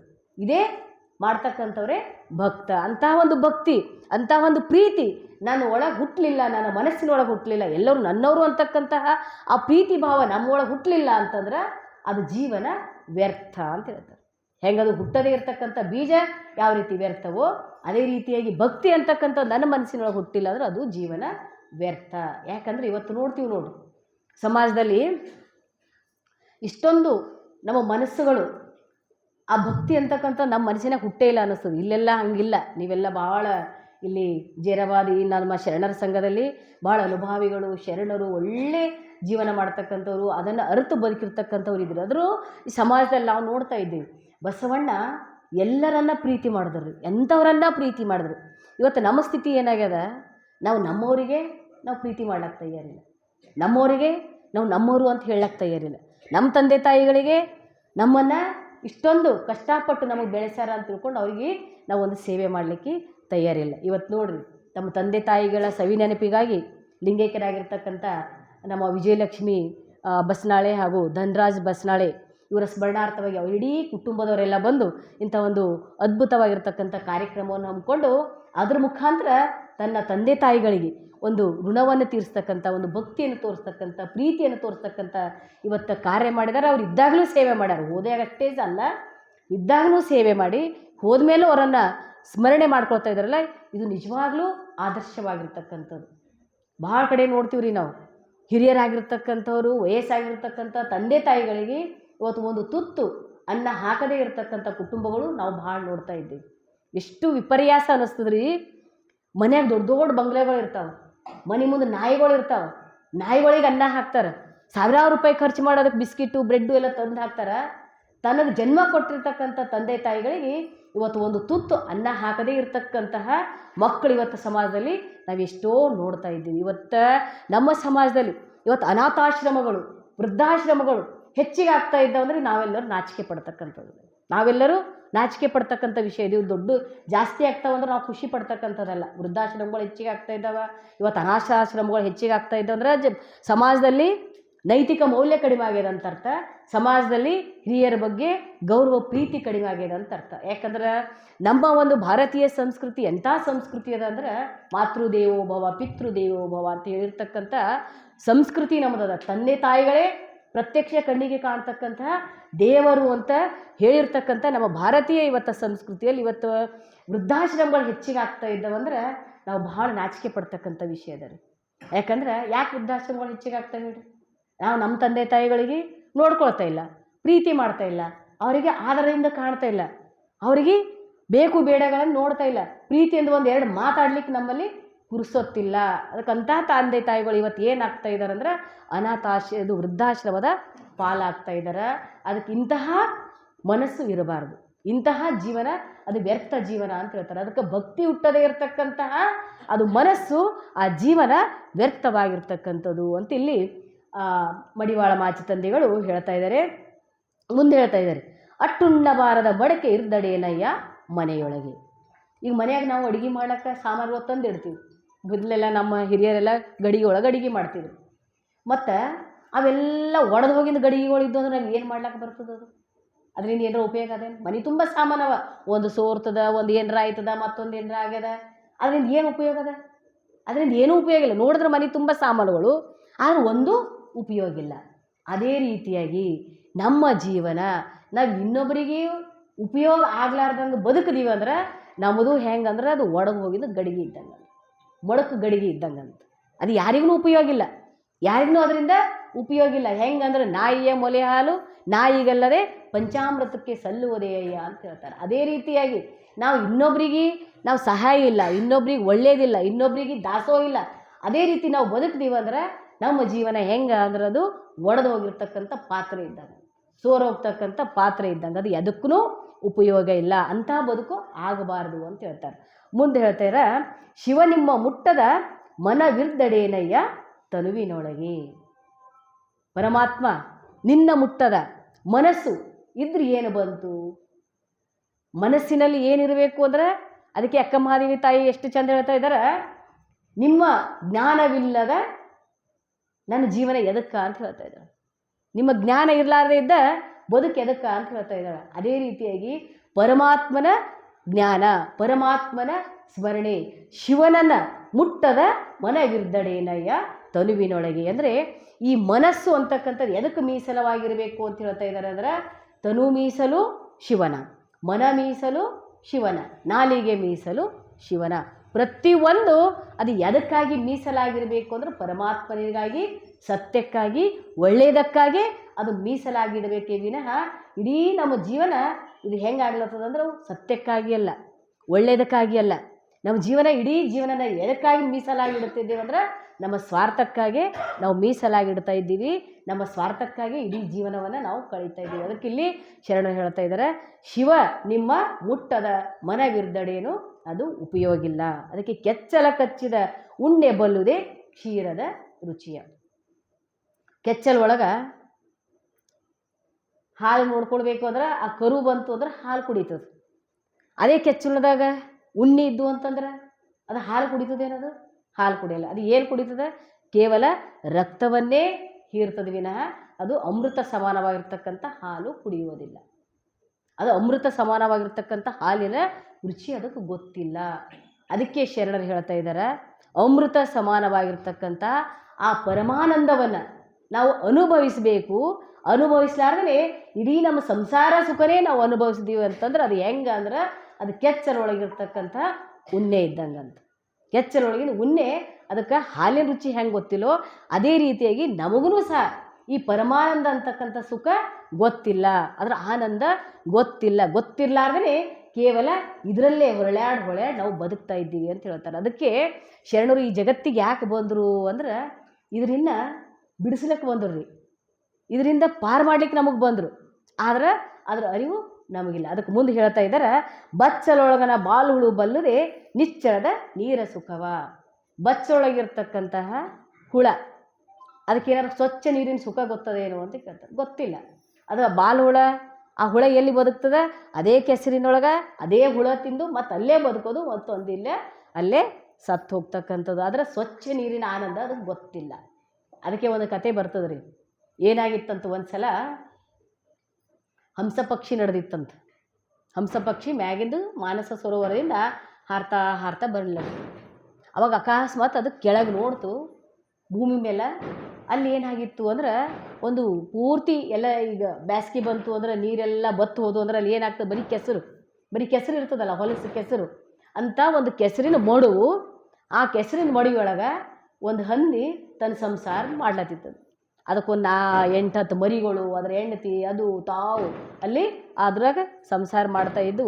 ಆ ಮರಿಗಳೆಲ್ಲ ಕೆಸರಾಗ ಹೊಳೆಯಾಡೋದು. ತಾಯಿ ಕೆಸರಾಗ ಮಲ್ಕೊಂಡಿತ್ತು, ಅದ್ರ ಮರಿಗಳೆಲ್ಲ ಕೆಸರಾಗ ಮ್ಯಾಗ ಕೆಳಗ ಹೊಳೆಯಾಡಿ ಮತ್ತು ತಾಯಿ ಮೇಲೆ ಬಿದ್ದು ಅದ್ರ ಮೇಲೆ ಹೊಳೆಯಾಡಿ ಕೆಸರಾಗೆ ಮೈ ತುಂಬ ಹೊಳೆಯಾಡಿ ಅದ್ರಾಗೆ ಡೊಬಕಿ ಹೊಡೆದವು ಅಲ್ಲೇ ಕುಂತಿವು. ಅದು ಮ್ಯಾಗಿಂದ ನೋಡ್ತಂಥದ್ದು ಹಂಸ ಪಕ್ಷಿ. ಅದಕ್ಕೆ ಅನಿಸ್ತು, ಅಯ್ಯೋ ಪಾಪ, ಇಂಥ ಕೆಸರಿನಾಗ ಇಂಥ ಹೊಲಸಿನಾಗ ಇವು ಜೀವನ ಮಾಡ್ತಾ ಇದ್ದವಲ್ಲ ಅಂತ ತಿಳ್ಕೊಂಡು ಅದಕ್ಕೆ ಭಾಳ ಕನಿಕರ ಅನ್ನಿಸ್ತಂತ.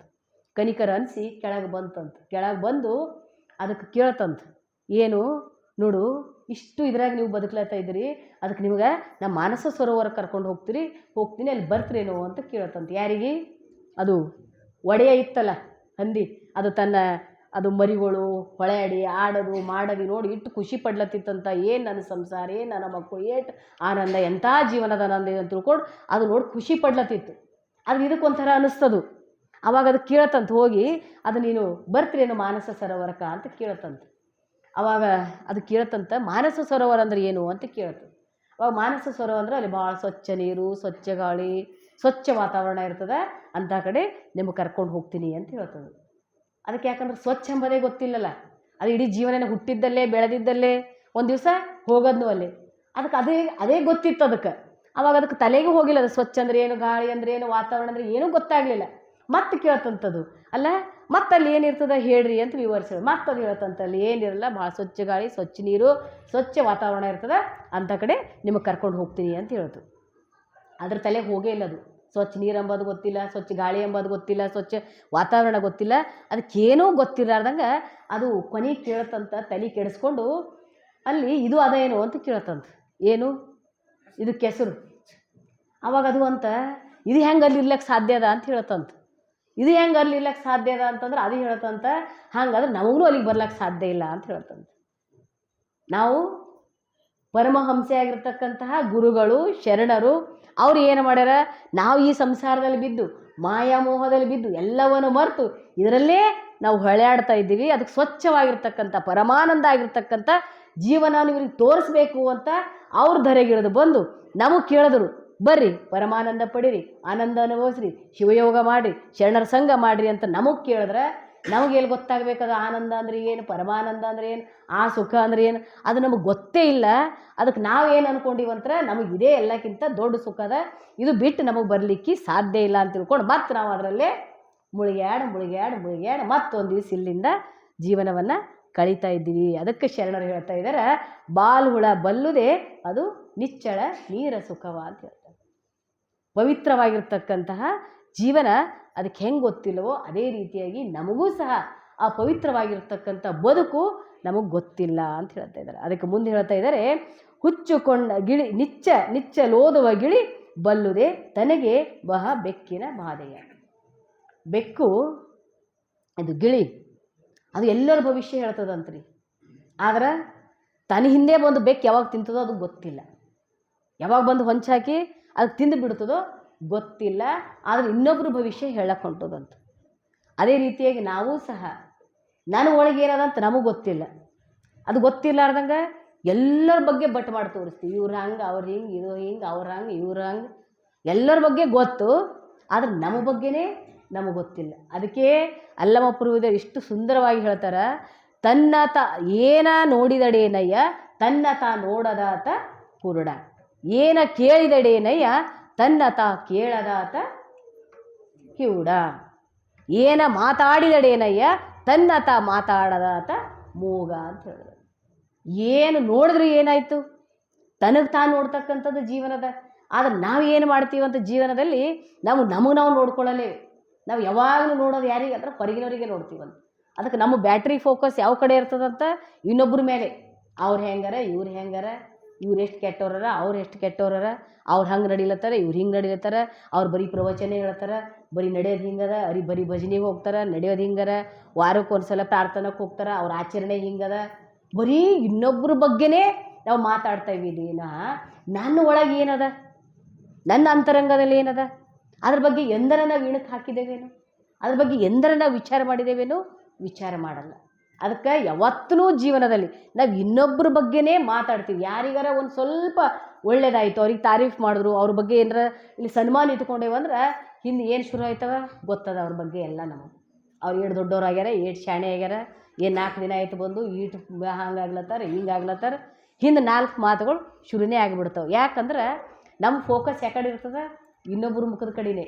ಆದರೆ ನನ್ನ ಒಳಗೆ ಎಷ್ಟು ತಪ್ಪುಗಳವ, ನನ್ನ ಒಳಗೆ ಎಂಥ ಗುಣಗಳವ, ಅದು ಎಂದರ ಒಂದು ಸಲರ ಆ ಬೆಳಕು ಹಾಕಿ ನಾವು ನೋಡ್ಕೊಂಡಿದ್ದೇವೇನು, ನೋಡ್ಕೊಳ್ಳಲ್ಲ. ಅದಕ್ಕೆ ಬಸವಣ್ಣನವರು ಜಗತ್ತಿನಲ್ಲಿ ಹೇಳ್ತಾರೆ, ಒಂದು ಕಡೆ ಕವಿಗಳು, ಅವರು ತನ್ನಂಗೆ ತನ್ನ ಅಂತರಂಗವನ್ನು ನೋಡ್ಕೊಂಡಿರ್ತಕ್ಕಂಥವ್ರು ಬಸವಣ್ಣನವ್ರಿಗೆ ಬಿಟ್ಟು ಬೇರೆ ಯಾರೂ ಇಲ್ಲ ಅಂತ ಹೇಳ್ತಾರೆ. ಇರಬಹುದು ನಿನಗಿಂತ ಮೇಲೇರಿ ಬಯಲಾದವರು, ಇರಬಹುದು ನಿನಗಿಂತ ವಿರಾಗಿಗಳು, ಇರಲಾರರು ನಿನ್ನಂತೆ ತನ್ನೊಳಗಿನ ಅಂಕುಡೊಂಕುಗಳನ್ನು ತಿದ್ದಿಕೊಂಡವರು ಅಂತ ಹೇಳ್ತಾರೆ. ಬಸವಣ್ಣನವ್ರಿಗಿಂತ ಭಾಳ ದೊಡ್ಡ ವ್ಯಕ್ತಿಗಳಾಗಿರ್ಬೋದು, ಭಾಳ ದೊಡ್ಡ ಸಾಧಕರಾಗಿರ್ಬೋದು, ದೊಡ್ಡ ತಪಸ್ವಿಗಳಾಗಿರ್ಬೋದು, ಆದರೆ ಬಸವಣ್ಣನಂತೆ ತನ್ನ ಒಳಗಿನ ಅಂಕುಡೊಂಕುಗಳನ್ನು ತಿದ್ದುಕೊಂಡಿರ್ತಕ್ಕಂಥ ವ್ಯಕ್ತಿಗಳು ಜಗತ್ತಿನಲ್ಲಿ ಯಾರೂ ಇಲ್ಲ ಅಂತ ಹೇಳ್ತಾರೆ. ಅದಕ್ಕೆ ಬಸವಣ್ಣನವರು ಏನು ಹೇಳಿದ್ರು, ಲೋಕದ ಡೊಂಕು ನೀವೇಕೆ ತಿದ್ದಿವಿರಿ, ನಿಮ್ಮ ತನುವ ಸಂತೈಸಿಕೊಳ್ಳಿ, ನಿಮ್ಮ ಮನವ ಸಂತೈಸಿಕೊಳ್ಳಿ. ಜಗತ್ತಿನ ತಪ್ಪುಗಳು ತಿದ್ದತಕ್ಕಂಥದ್ದು ನಂದಲ್ಲ.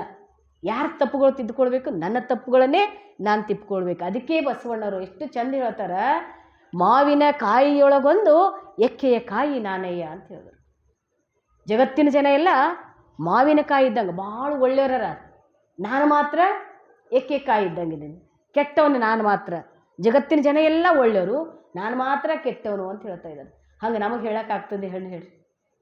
ನಾವೇನು ಹೇಳ್ತೀವಿ, ಎಲ್ಲರೂ ಕೆಟ್ಟವರು, ನಾವು ಮಾತ್ರ ಒಳ್ಳೆಯವರು.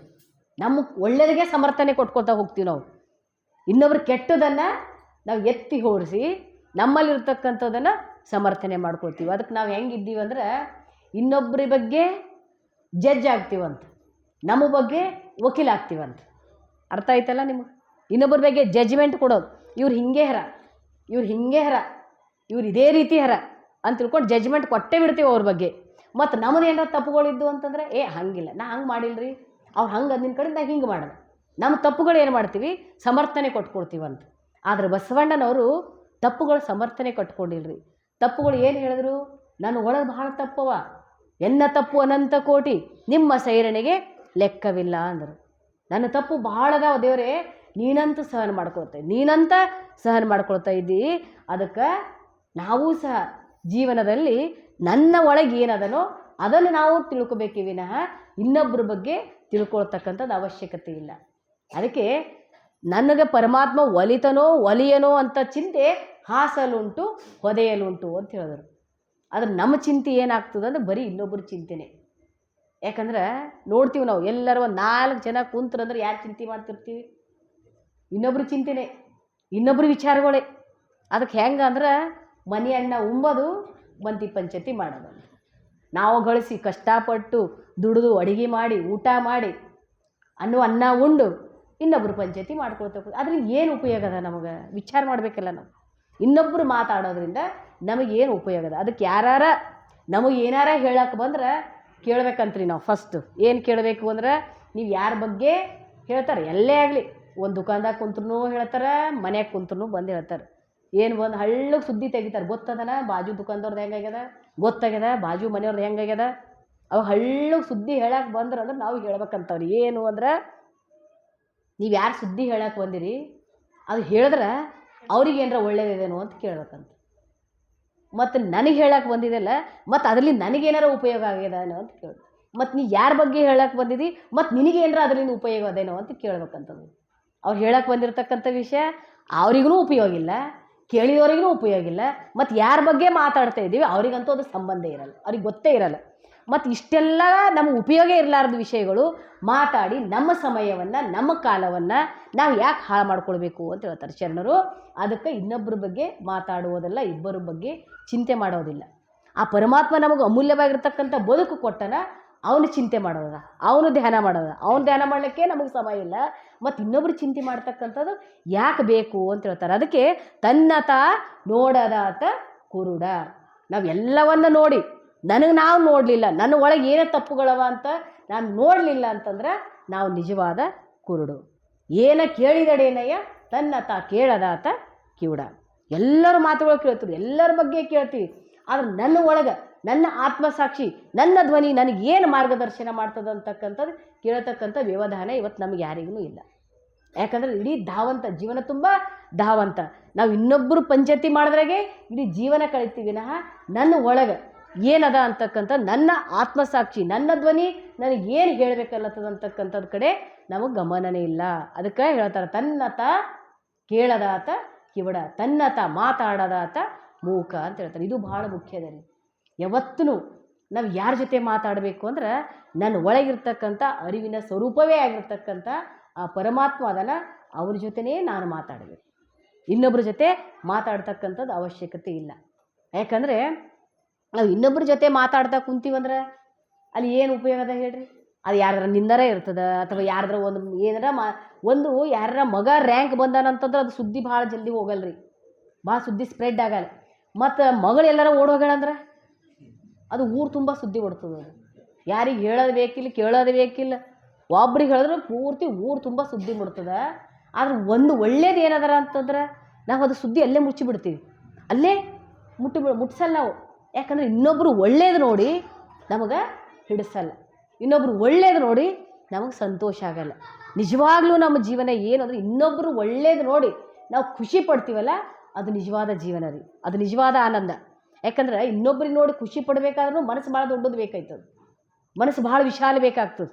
ಇನ್ನೊಬ್ಬರ ಸಂತೋಷದಲ್ಲಿ ನಮ್ಮ ಸಂತೋಷವನ್ನು ಕಾಣ್ತಕ್ಕಂಥದ್ದು ಅದು ಭಾಳ ದೊಡ್ಡ ಹೃದಯ ಬೇಕು, ಭಾಳ ವಿಶಾಲ ಹೃದಯ ಬೇಕು, ಅದು ಭಾಳ ದೊಡ್ಡ ಮನಸ್ಸು ಬೇಕಾಗ್ತದೆ. ಇಲ್ಲ ಆಯ್ತಂದ್ರೆ ಇನ್ನೊಬ್ಬರು ಖುಷಿ ನೋಡಿ ನಮ್ಮ ಸಂತೋಷ ಪಡ್ಲಿಕ್ಕೆ ಆಗಲ್ಲ ರೀ. ಯಾಕಂದ್ರೆ ನಮ್ಮ ಮನಸ್ಸೆಲ್ಲ ಸಣ್ಣ, ನಾವು ಮಕ್ಕಳು ನಮ್ಮ ಮಗ ಪಾಸ್ ಆಗ್ಯಾನ 80% ತೆಗನ ಅಂತ ತಿಳ್ಕೊಂಡು ಪೇಡ ಹಂಚಲಕ್ಕೆ ಹೋಗ್ತೀವಿ. ಬಾಜು ಮನೆ ಮಕ್ಕಳು 95% ತೆಗ್ದಾರಂದ್ರೆ ಮುಗಿದೋಯ್ತು ನಮ್ದಲ್ಲೇ ಖುಷಿ. ಯಾಕಂದ್ರೆ ನಮ್ಮ ಮಕ್ಕಳು ತೆಗೆದಿಲ್ಲ, ಅವ್ರ ಮಕ್ಕಳನ್ನ ತೆಗ್ದಾರಂತ ತಿಳ್ಕೊಂಡು ಖುಷಿ ಪಡಬೇಕಲ್ಲ, ನಾವು ಖುಷಿ ಪಡ್ಲಿಕ್ಕೆ ಸಾಧ್ಯ ಇಲ್ಲ. ಯಾಕಂದ್ರೆ ನಾವು ಅಷ್ಟು ಸ್ವಾರ್ಥಿಗಳಾಗಿವು, ಅಷ್ಟು ನಮ್ಮ ಮನಸ್ಸು ಸಣ್ಣವಾಗಿಬಿಟ್ಟವ. ಅದಕ್ಕೆ ನಾವು ಇನ್ನೊಬ್ರ ಜೊತೆ ಯಾವ ಮಾತಾಡಬೇಕು, ಇನ್ನೊಬ್ರ ಜೊತೆ ಮಾತಾಡ್ತಕ್ಕಂಥದ್ದಿಲ್ಲ. ನನ್ನ ಒಳಗೆ ನಾನು ಮಾತಾಡಬೇಕು, ನನ್ನ ಜೊತೆನೇ ನಾನು ಮಾತಾಡಬೇಕು, ನನ್ನ ಆತ್ಮದ ಮಾತುಗಳನ್ನು ನಾನು ಕೇಳಬೇಕು ಅಂತ. ಅದಕ್ಕೆ ತನ್ನ ತಾನು ಕೇಳಬೇಕು, ತನ್ನ ತಾನು ನೋಡಬೇಕು, ತನ್ನ ತಾನನ್ನೇ ಮಾತಾಡಬೇಕು. ಅದಕ್ಕೆ ಹೇಳ್ತಾ ಇದ್ದಾರೆ, ನಿಚ್ಚಲೋದುವ ಗಿಳಿ ಬಲ್ಲುದೆ ತನಗೆ ಬೆಕ್ಕಿನ ಬಾಧೆಯ. ಅದೇ ರೀತಿಯಾಗಿ ನನ್ನ ಒಳಗೇನದನು, ನನ್ನ ಬಳಿ ಎಷ್ಟು ತಪ್ಪುಗಳವೋ ಅದನ್ನು ನಾನು ಗುರುತಿಸಲಾರ್ದೇ ನಾನು ಇನ್ನೊಬ್ಬರ ಬಗ್ಗೆ ಮಾತಾಡಿದೆ ಅಂತಂದ್ರೆ ಅದು ಹೆಂಗೆ ಆಗ್ತದಂದ್ರೆ ಆ ಬೆಕ್ಕು ಗಿಳಿ ಎಲ್ಲರ ಭವಿಷ್ಯ ಹೇಳ್ತದೆ, ತನಗೇ ಬಂದು ಬೆಕ್ಕು ತಿಲ್ಲತ್ತದಂತಕ್ಕಂಥದ್ದು ಅದಕ್ಕೆ ಅರಿವಿಲ್ಲ. ಅದಕ್ಕೆ ಅರಿವಿರ್ಲಾರ್ದ ಬದುಕಾಗ್ತದೆ. ಅದಕ್ಕೆ ಭಾಳ ಪ್ರಜ್ಞಾವಂತರಾಗಿ ಬದುಕಬೇಕಾಗಿದೆ, ಅರಿವಿನಿಂದ ಬದುಕಬೇಕಾಗಿದೆ. ಯಾಕಂದ್ರೆ ಅರಿವೇ ಎಲ್ಲಕ್ಕಿಂತ ಮುಖ್ಯ ಅದ ಜೀವನದಲ್ಲಿ. ಅರಿವೊಂದು ಹೋಯಿತು ಅಂದ್ರೆ ನಾವು ಪ್ರಾಣಿಗಳಂಗೆ ಆಗ್ತೀವಂತ. ಅರಿವಿರಬೇಕು. ಅದಕ್ಕೆ ಅರಿವು ಆಚಾರ ಅಂತ ಹೇಳಿದ್ರು ಶರಣರು. ಎಲ್ಲಿ ಅರಿವುದನೋ ಅಲ್ಲಿ ಒಳ್ಳೆಯ ಆಚರಣೆಗಳು ಇರ್ತವೆ, ಎಲ್ಲಿ ಅರಿವಿಲ್ಲವೋ ಅಲ್ಲಿ ಆಚರಣೆಗಳು ಒಳ್ಳೆಯದಾಗಿರುವುದಿಲ್ಲ. ಅದಕ್ಕೆ ನಮ್ಮದು ಅರಿವು ಮತ್ತು ಆಚಾರ. ಅರಿವಿನಿಂದ ಬದುಕ್ತಕ್ಕಂಥದ್ದು, ಅರಿವಿರ್ಲಾರ್ದೇ ಬದುಕ್ತಕ್ಕಂಥದ್ದು ಅದು ಜೀವನ ವ್ಯರ್ಥ ಅದ ಅಂತ ಹೇಳ್ತಾ ಇದ್ದಾರೆ. ಹೆಂಗಂದ್ರೆ ನಾವು ಏನು ಮಾಡಿದ್ರೂ ವಿಚಾರ ಮಾಡಲ್ರಿ. ಯಾರ ಒಂದು ಹೇಳಿದ್ರಲ್ಲ ಮುಗೀತು ಅದರಂಗೆ. ನಾವು ಅದು ಯಾಕೆ ಏನು ಯಾಕಡೆ ಒಂದು ಸಲನೂ ವಿಚಾರ ಮಾಡಲ್ಲ. ಹೆಂಗಾಗಿತ್ತು ಅಂದ್ರೆ ಒಂದು ನಗೆ ಹರಿ ಬರ್ತದೆ. ಒಬ್ಬ 4-8 ಎಕರೆ ಹೊಲ ಇತ್ತಂತ ಅವನ ಬಳಿ. ಹೊಲ ಇತ್ತು. ಅವಾಗ ಅಂದು ಅವನಿಗೆ ಒಂದು 2 ಎತ್ತು ತರಬೇಕು ಅನ್ನಿಸ್ತಂತವನಿಗೆ. ಅವಾಗ ದೋಸ್ತಿಗೆ ಹೋಗಿ ಕೇಳ್ದೆ, ನೋಡು ದೋಸ್ತ, ನಮ್ಮಲ್ಲಿ ಹೊಲ ಅದ, ಎತ್ತುಗಳಿಲ್ಲ, ಎತ್ತುಗಳು ತರಬೇಕಂದ್ರೆ ರೊಕ್ಕ ಇಲ್ಲ, ಹೆಂಗೆ ಮಾಡಬೇಕು ಅಂತ ಕೇಳ್ದೆ. ಅವ ದೋಸ್ತ್ ಹೇಳ್ದನಂತ, ಏನಿಲ್ಲ ಹೊಲ ಮಾರು ಎತ್ತು ತೊಗೊಂಡು ಬಾ ಅಂತ ಹೇಳ್ದನಂತ. ಇವಂದ ಕರೆ ಅದ ಅಂತ ತಿಳ್ಕೊಂಡು ಎತ್ತು ಮಾರಿ ಹೊಲ ಮಾರ್ದ, ಎತ್ತು ಮನೆಗೆ ತಂದ. ಮತ್ತು ದೋಸ್ತಿಗೆ ಹೋಗಿ ಕೇಳ್ದೆ, ಎತ್ತರ ತಂದ ಕೊಟ್ಟಿಗೆ ಇಲ್ಲ ನನ್ನ ಬಳಿ, ಹೆಂಗೆ ಮಾಡಲಿ, ರೊಕ್ಕವೂ ಇಲ್ಲ ಅಂತ ಕೇಳ್ದೆ. ಹೋಗಿ ಕೇಳ್ದೆ ನಾನು ದೋಸ್ತ್ ಮತ್ತೆ ಹೆಂಗೆ ಮಾಡಲಿ, ಎತ್ತುಗಳರ ತಂದ ಲಕ್ಷ ರೂಪಾಯಿ ಖರ್ಚು ಮಾಡಿ ಎತ್ತುಗಳು ತೆಗೆದಿದೆ, ಅದು ಕಟ್ಟಬೇಕಂದ್ರೆ ಕೊಟ್ಟಿಗೆ ಇಲ್ಲ, ಹೆಂಗೆ ಮಾಡಲಿ ಅಂತ ಕೇಳ್ದೆ. ಅವ ಹೇಳಿದೆ, ಏನಿಲ್ಲ ಎತ್ತುಗಳು ಮಾರ್ಯಾಕು ಕೊಟ್ಟಿಗೆ ಕಟ್ಟು ಅಂದ. ನಾನು ಎತ್ತುಗಳು ಮಾರ್ದ, ಕೊಟ್ಟಿಗೆ ಕಟ್ಟದ. ಕೊಟ್ಟಿಗೆಗೆ ಏನು ಕಟ್ಟಬೇಕು, ಒಂದು ಸಲ ವಿಚಾರ ಮಾಡಬೇಕಲ್ಲ. ಹೊಲ ಮಾರಿದ್ರೆ ಎತ್ತು ತಂದು ಏನು ಉಪಯೋಗ ಅದ, ಎತ್ತು ಮಾರಿದ್ರೆ ಕೊಟ್ಟಿಗೆ ಕಟ್ಟಿ ಏನು ಉಪಯೋಗ ಅದ, ಒಂದು ಸಲ ವಿಚಾರ ಮಾಡ್ತೀವಿ, ವಿಚಾರೇ ಮಾಡಲ್ಲ ನಾವು. ಮತ್ತು ಬದುಕೋದು ಹಾಗೆ ಅದ. ನಾವು ಹೆಂಗೆ ಬದುಕ್ಲತ್ತಿದ್ದೇವೆ ಹೇಳಿ. ಯಾರಾರ ಒಂದು ಏನಾರ ಅಲ್ಲಿ ಇಂಥ ಜಾದೂ ಮಾಡೋ ಗುರುಗಳು ಬಂದಾರ, ಅವ್ರ ದರ್ಶನ ಮಾಡಿದ್ರೆ ಎಲ್ಲವೂ ಸಿಗ್ತದೆ, ಅವ್ರು ಮಂತ್ರಿಸ್ಕೊಟ್ರ ಅಂದ್ರೆ ಎಲ್ಲ ಚಲೋ ಆಯ್ತದ ಅಂತ ಹೇಳಿದ್ರಂದ್ರೆ ಒಂದು ಸಲ ವಿಚಾರ ಮಾಡ್ತೇವೆ ನಾವು. ವಿಚಾರ ಮಾಡಲೇ ಹುಯ್ ಅಂತ ಲೈನ್ ಹತ್ತೋದು, ರೊಕ್ಕ ಕೊಡೋದು, ನಮಸ್ಕಾರ ಮಾಡೋದು. ಅದಕ್ಕೆ ರೀ ನಮ್ಮಲ್ಲಿ ಒಬ್ಬರು ಸತ್ಯವಾಗಿರ್ತಕ್ಕಂಥ ಘಟನೆ ಹೇಳ್ತೀವಿ.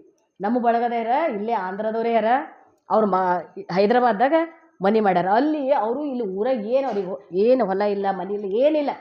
ಇಲ್ಲಿ ಏನೂ ಹೊಟ್ಟಿಗೆ ಸಿಗ್ಲಾರ್ದಕ್ಕೆ ಏನಾರ ದುಡ್ದು ಬದುಕರಿ ಅಂತ ಹೈದ್ರಾಬಾದ್ಗೆ ಹೋಗ್ಯಾರ. ಅಲ್ಲಿ ಹೈದ್ರಾಬಾದ್ಗೆ ಹೋಗ್ಯಾರ, ಅಲ್ಲಿ ದುಡ್ದು ಕೂಲಿ ಕೆಲಸ ಮಾಡಿ ಬದುಕ್ತಾಯಿದ್ರು. ಅಷ್ಟ್ರಾಗ ಅವ್ರ ಹೆಂಡತಿ ಏನು ಮಾಡ್ಯಾಳ, ಆಕೆಗೆ ಸ್ವಲ್ಪ ಇದು ಎಲ್ಲ ಮಂತ್ರ ತಂತ್ರ ಜಾದು ಏನೇನೋ ಮಾಡೋದು ಕಲ್ತಾಳ.